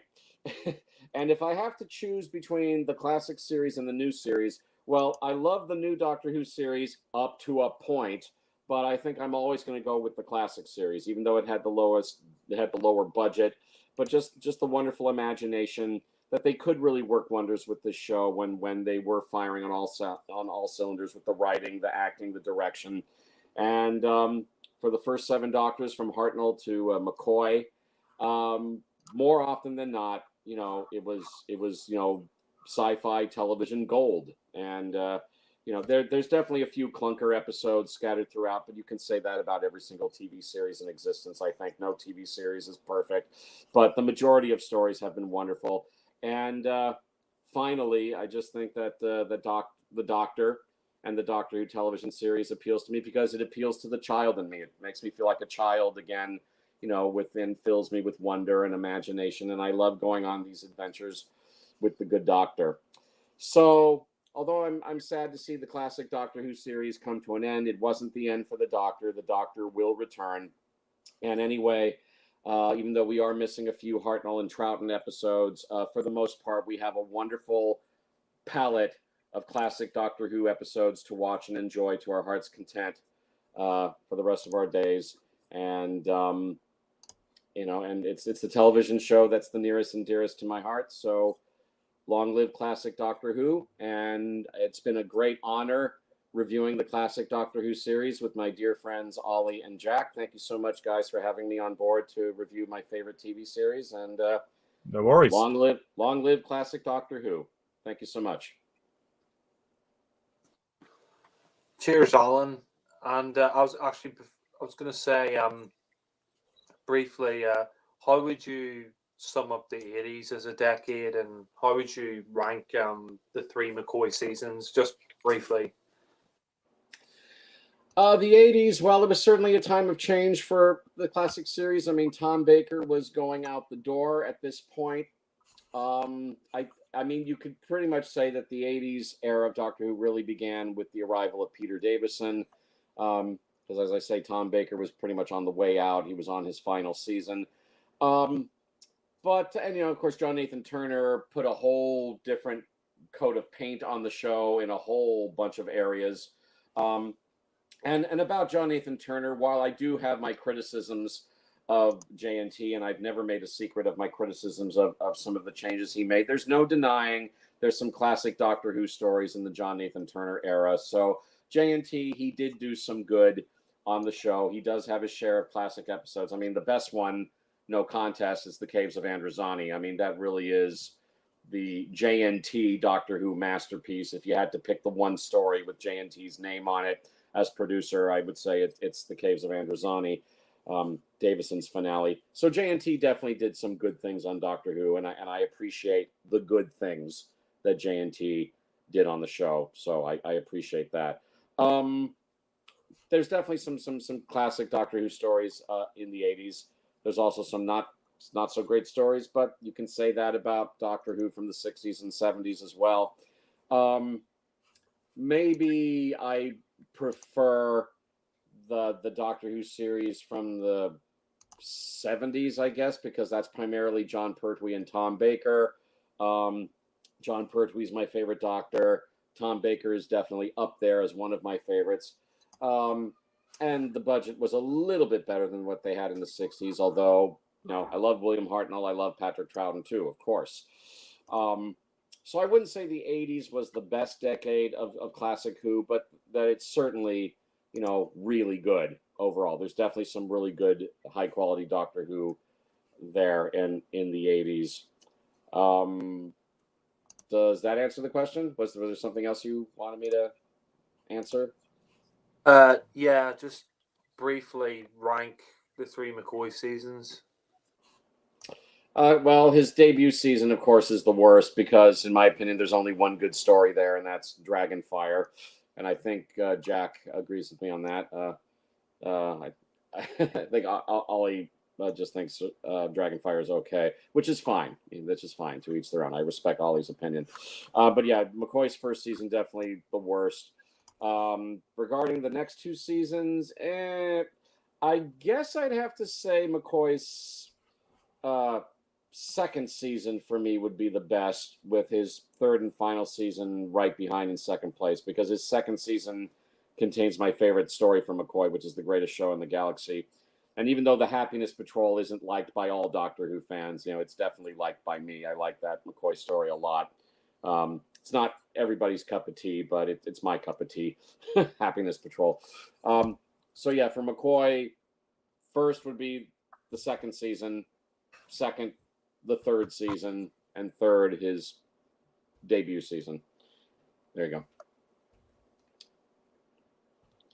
Okay, now we move on to Ollie. Your I'm sorry. ranking. I'm sorry, Jack. Can I say one last thing? I don't think I answered the question about McCoy.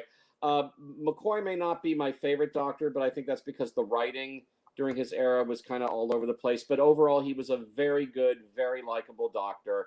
I also appreciate that McCoy's Doctor was very hobo-ish, like Patrick Troughton, who was McCoy's favorite Doctor. So even though I may rank McCoy at the bottom of my personal Doctor list, that doesn't mean I don't like him. I thought McCoy was a very good Doctor. He definitely has a handful of stories I like, and I appreciate his contribution to Doctor Who. Thank you. Okay, thanks for that. And now we move on to Ollie. Your overall thoughts on this season, your ranking of the season, your rating out of 40, and yeah, I suppose your overall thoughts on the classic series, McCoy's Doctor, and the 80s, and sort of the JNT era of the show. So take it away. Anything else? Wow. Yeah, can you give me the shopping list? No, it's fine. Just bear with me because it's quite a lot to talk about. So I may have to ask you again because my memory's not so good. But in terms of season 26, well, it's the last season of Classic Who, and in my opinion, this is a pretty great season to go out on. It's not. I mean, it's a shame that the promise of the show getting better was there, but the ratings weren't, which is a real shame. And obviously, I guess the ratings kind of make or break the show. So, yeah, for me, 3 great stories, 1 mediocre story. It still ranks for me as the best of McCoy's seasons. But as for my personal ranking of the stories, here goes. So number 4 would be Ghostlight, quite obviously, and I give that 5 out of 10. Number 3 would be Battlefield, which I gave 9 out of 10. And then number 2 would be The Curse of Fenric, which I gave a 10 out of 10. And then number 1 is Survival, which I give a 10 out of 10. So that adds up to a score of 34 out of 40. So, yeah, wow, this is very close to being a perfect season. It's a very good season. I mean, compared to what I gave the first season of McCoy's, this is a massive improvement. And that's the thing I loved about McCoy's era is that gradually it improved as it went along. His first season is, well, awful as far as I'm concerned. So ranking his seasons, I literally rank them in order. I think his worst season is season 24, followed by season 25, which I would put at number 2, which is a mixed bag for me. Then season 26 is definitely his best. So, yeah, McCoy's era it's short. It's only 12 stories, but it's 3 seasons, and he served in the role for 3 years. And obviously, he will be back in the TV movie to film his regeneration. But it's sad the way that McCoy had to leave the show in terms of the show being cancelled and everything. But his era was definitely trying to go back onto a more darker tone and to kind of the tones of old of the show. Because Colin Baker's era got very confused with the tone that it wanted to show. But I think McCoy did a great job at proving he was the Doctor. Whatever you may think of the scripts, Sylvester McCoy proved that he was the Doctor. And I think he was a great Doctor. He's not my favorite Doctor, but he's pretty good. and he's definitely kind of having a bit of a kinship to Patrick Troughton. You can see the inspiration, and he's got a great dynamic with Ace, which I think is great. His companions. Well, I mean, we start off with Mel, who's less said about Mel the better. But Ace is brilliant, and Ace definitely makes the era as well for me. So, yeah, I was sad to see the classic series end, but I think, in a way, it wasn't the end really, because we knew the new series was going to come and blow us away. To begin with, anyway. But as for the classic series, I mean, wow, it's quite a series. I mean, like I said, not many shows make it to 26 seasons before they get cancelled. That's quite a lot. I mean, look at The Simpsons. That's still going, and nobody wants to see that anymore. And they're on season 34 or something. It's ridiculous. But yeah, so the classic series had a long reign.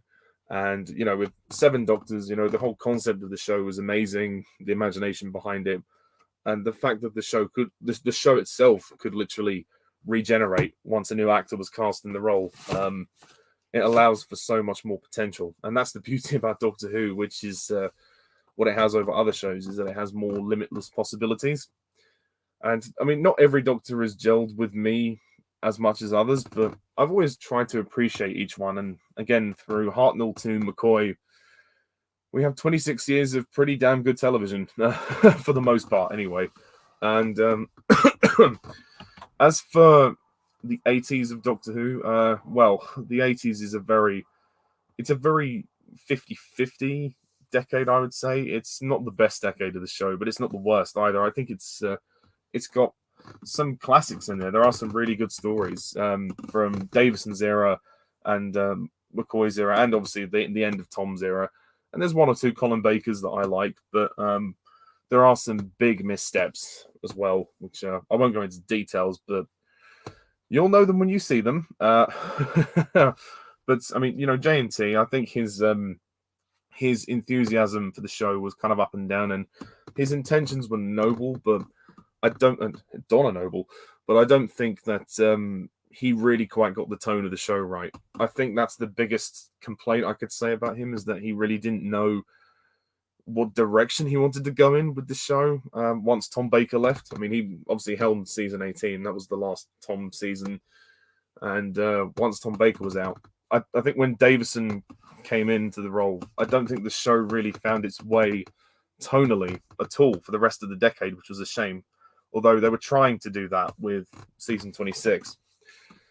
But yeah, it's a mixed bag. I enjoyed a lot of it, but I didn't enjoy all of it as well. So, yeah, I think as a producer, he's not bad. I wouldn't say he was amazing, but he was pretty good. I mean, he kept the show going for almost a decade, so I have to appreciate that. But he probably should have left after Davison, but then I don't know who else would have taken up the job. So he didn't really have much choice. He sort of had to stay. But yeah, I still give the guy credit, because he saw the classic series out, and I appreciate that. And I mean, the classic series for me was a weird experience, because I never grew up with it. I was too young to see it when it was aired. But once I heard about the direction of the new series, which I'm not going to mention for, I don't want to get into a debate about that. I decided to watch the classic series because I thought, you know what, maybe it's time I do look at the old ones and see how the show evolved up to now. And yeah, I mean, it took a lot of encouragement to continue watching this, because there were times when my enthusiasm would dwindle. Some of the stories were hard to watch, but overall, I'm really glad that I did it, because it gave me a really good insight into Doctor Who and to the evolution of the show and the evolution of television over the course of 50 to 60 years. And it actually made me love the show even more, which is amazing. I mean, I grew up with Russell T Davies' Doctor Who, and that Doctor Who will always mean a lot to me.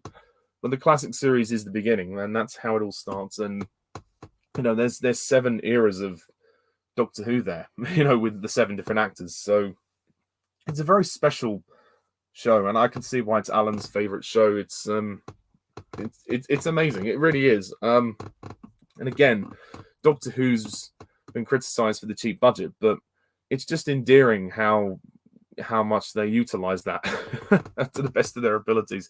And sometimes you can forget about the cheap budget and kind of lose yourself in the world of the show and the concept of it, because it's such an amazing, fantastical concept, and it still hasn't gotten old today. Well, actually, that's debatable with the new series, but yeah, no, the classic series, and it definitely inspired a lot of people in terms of working in television and writing and acting and directing. So it really was an advocate for many different things, and it obviously, it's a universe that grew over the course of many years, and now a new generation have embraced it. Like, I was so lucky to watch Doctor Who when it was on, but and I was lucky to watch the classic series. So yeah, it's a legacy, and I did a tribute for it in my review of Survival, and I'm glad I did. So yeah, I want to thank the classic series, and yeah, it may have been the end temporarily, but it wasn't the end for good. So yeah, thank you. I hope I've answered everything. I think so. Is there anything else I need to say? No, not really. I mean, I guess you could say what you thought of like JNT as a producer. Oh, I've already talked about that. Oh yeah, you have, yeah. Well, thanks for that, Ollie. Okay, so as for me, well, I'll just do my ranking now of the season. So number 4 would be Battlefield at 8 out of 10. Number 3 would be Ghostlight at 9 out of 10. Number 2 would be The Curse of Fenric at 10 out of 10. And number 1 would be Survival at 10 out of 10. So overall, that's 37 out of 40, which is really great, actually. And yeah, for me, this is definitely one of the best seasons of the classic series, and definitely McCoy's best. And I think, this season really showed that the show still had life. Like Ollie pointed out in his review that, this season goes to show that the show still had life in there. And it's a real shame that this was where Doctor Who ended, where, the legacy came to an end. But, all good things must come to an end. And, it's very impressive that the classic series managed to last 26 years. Because, I mean, there were many times throughout the classic series where they thought the show might end. Like, they thought it might end after Troughton. And then, Pertwee managed to boost up the ratings, and then the show was meant to be cancelled after Collins' first season. So, the series definitely had, there was definitely a lot of things going on in there that could have stopped the classic series dead in its tracks. But, with the fact that it managed to last 26 seasons and made 7 Doctors and countless stories, I think it's very impressive. And I think the classic series for me is just fantastic. I think it really is. I mean, I grew up watching the new series first. I mean, I got into the show Christopher Eccleston, and then I remember getting into the classic series, and Genesis of the Daleks was the first classic story that I watched, and Tom Baker became my favorite Doctor. And even though I started with the new series, I definitely prefer the classic series because I think the writing, for the most part, is much stronger. I mean, I think the new series sort of went downhill when Moffat took over, but the classic series, I mean, people criticize it for the lack of, budget and stuff like that. But I mean, I think that adds to the show's charm. And one thing you could say is that maybe even if it didn't have great special effects, it always for the most part, it had a pretty good story behind it. That's one thing you could say about the new series is that, especially now, it has, good effects, good production values, but it doesn't have good stories. And without the good stories, then it's just a lot of noise on screen. It's just a lot of special effects. And I think classic series is great. I mean, especially the first 4 Doctors, William Hartnell, Patrick Troughton, John Pertwee, and Tom Baker. And yeah, Tom Baker's my favorite Doctor. Deadly Assassin's my favorite story. My favorite season is from the classic series, season 14, and there's just so many great stories in the classic series from pretty much most of the Doctors in there. I think there's so many really great stories, and it's a shame it had to end with season 26. Maybe season 27 would have been really great as well. It'd been interesting to see how Doctor Who would have continued on into the 90s, and yeah, I mean, of course, we will have one adventure in the 90s, and that's the TV movie, or Dimensions in Time, if you count that as well, which is two. So the 90s would really be a decade with no Doctor Who. But I think the classic series is just excellent. It's definitely my favorite of the two series. And as for the 80s as a decade, I think it's definitely the weakest of the three decades of the classic show. I think you could tell when JNT took over. Like, I agree with Foley that he didn't really know how to judge the tone of certain stories. Like, sometimes the tone would become a bit of a mishmash, and I think especially some of the stories there in the Colin Baker era, like, he just didn't know what he was doing. I think maybe he took some chances, but it didn't always pay off. But one thing I will say about McCoy is at least he respected what went before him, unlike Stephen Moffat and Chris Chibnall, and he did try to bring all the Doctors back for the Five Doctors. So you can tell that he respected what came before him, but he definitely didn't get the tone of the show right, and unfortunately, during his time, the ratings went down and the reputation of the show went down as well. And I think the 80s as a decade is a very mixed bag. I mean, you've the end of Tom Baker at the beginning of the 80s, and then you have Davison, Colin Baker, who's not my favorite, and then you have McCoy, who I actually think is a really great Doctor. So I think it's a mixed bag, the 80s, but overall, it's not the worst season it's not the worst decade of Doctor Who. I think that's probably the last decade that just went by from 2010 to 2019. But yeah, and Stephen cough. yeah, yeah. So I mean, just to sort of wrap up, I just have to say, thank you all guys for watching this. I mean, we started these reflections on Classic Who back in December 2017, so we've been doing these reflections for about 3.5 years now, and it's been a ride. It's been a lot of fun. We've agreed and we've disagreed about many things, but I just have to say, it's been great doing these reflections, and long live the classic series of Doctor Who, and yeah, yeah. Yes. I love classic Doctor Who. Yeah. Yeah. And actually, on that note, can I just mention that it's nice to know that the classic Doctor Who series is on Blu-ray now, or at least most of it. Well, some of it. Yes. Yes. They'll release it eventually, but it's good that we're actually doing these reflections because we can kind of do these, and also we can collect them again and rewatch them and relive them in HD. So the classic series can kind of take on a new lease of life, which is amazing. I mean, well, kind of says how they feel about the new series at the moment. And this season is on Blu-ray. I've got this season on Blu-ray, and they're about to release the season 24 Blu-ray in a couple of days. But yeah, I mean, I'm glad that the classic series has it has life now for younger viewers. Like, younger viewers can watch it on Blu-ray or DVD, and I think they have it on BritBox as well and Pluto TV. So it's good that a younger generation that grew up with the new series that hasn't seen the classic series can watch it. But yeah, I mean, is there anything you guys want to say before we wrap up?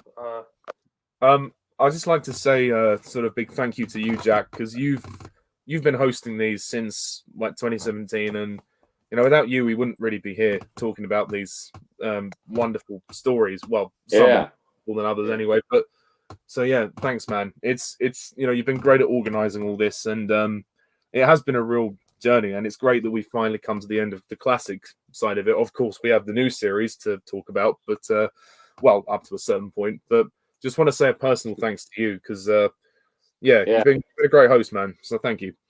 Yes, thanks, Jack. Thank you very, very much. Thank you to Ollie. Thank you. It's been great.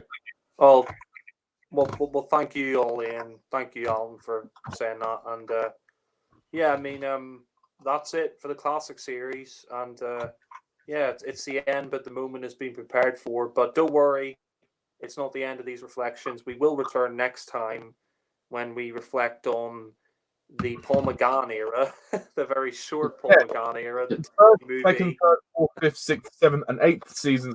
Oh wait, 2 stories. Yeah, 2 I mean, stories. I don't even count Night of the Doctor as a story. It's a scene.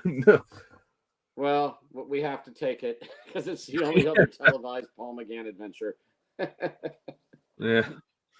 and since we only have 2 stories, when we do our reflection next time, I think we might just throw in Dimensions in Time there and talk about that briefly, the Children in Need special, because technically that was the thing to celebrate the 30th anniversary. But next time, yeah, we'll be talking about Paul McGann Yeah. and his. I just need to be castrated for the Dimensions in Time shit. Yeah. I'm gonna do what Alan did today and go full on, mental breakdown. Yeah, but we can talk about Dimensions in Time. Sure, why not? As an added bonus. Yeah, why not? I mean, Yeah. I know you haven't seen EastEnders, Alan, but I like EastEnders. I like Doctor Who, but not together. Yeah, I agree. Maybe we can start with Yeah. that one because it focuses on the classic series, and then we can do Paul McGann. Does it though? Does it really? Does it really? Yeah, not really. No. But more about that next time. Yeah. Yeah. So next time we'll have a reflection on what they call the wilderness years, the 90s. So it'll be Dimensions in Time TV movie, and then Night of the Doctor. So that should be fun.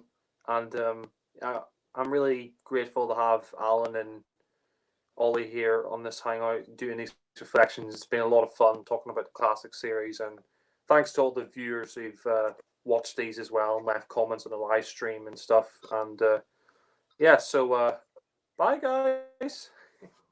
See ya. Bye. Long live classic Doctor Who. Da da da dun da da da dun da da da dun da da da dun da da da dun dun.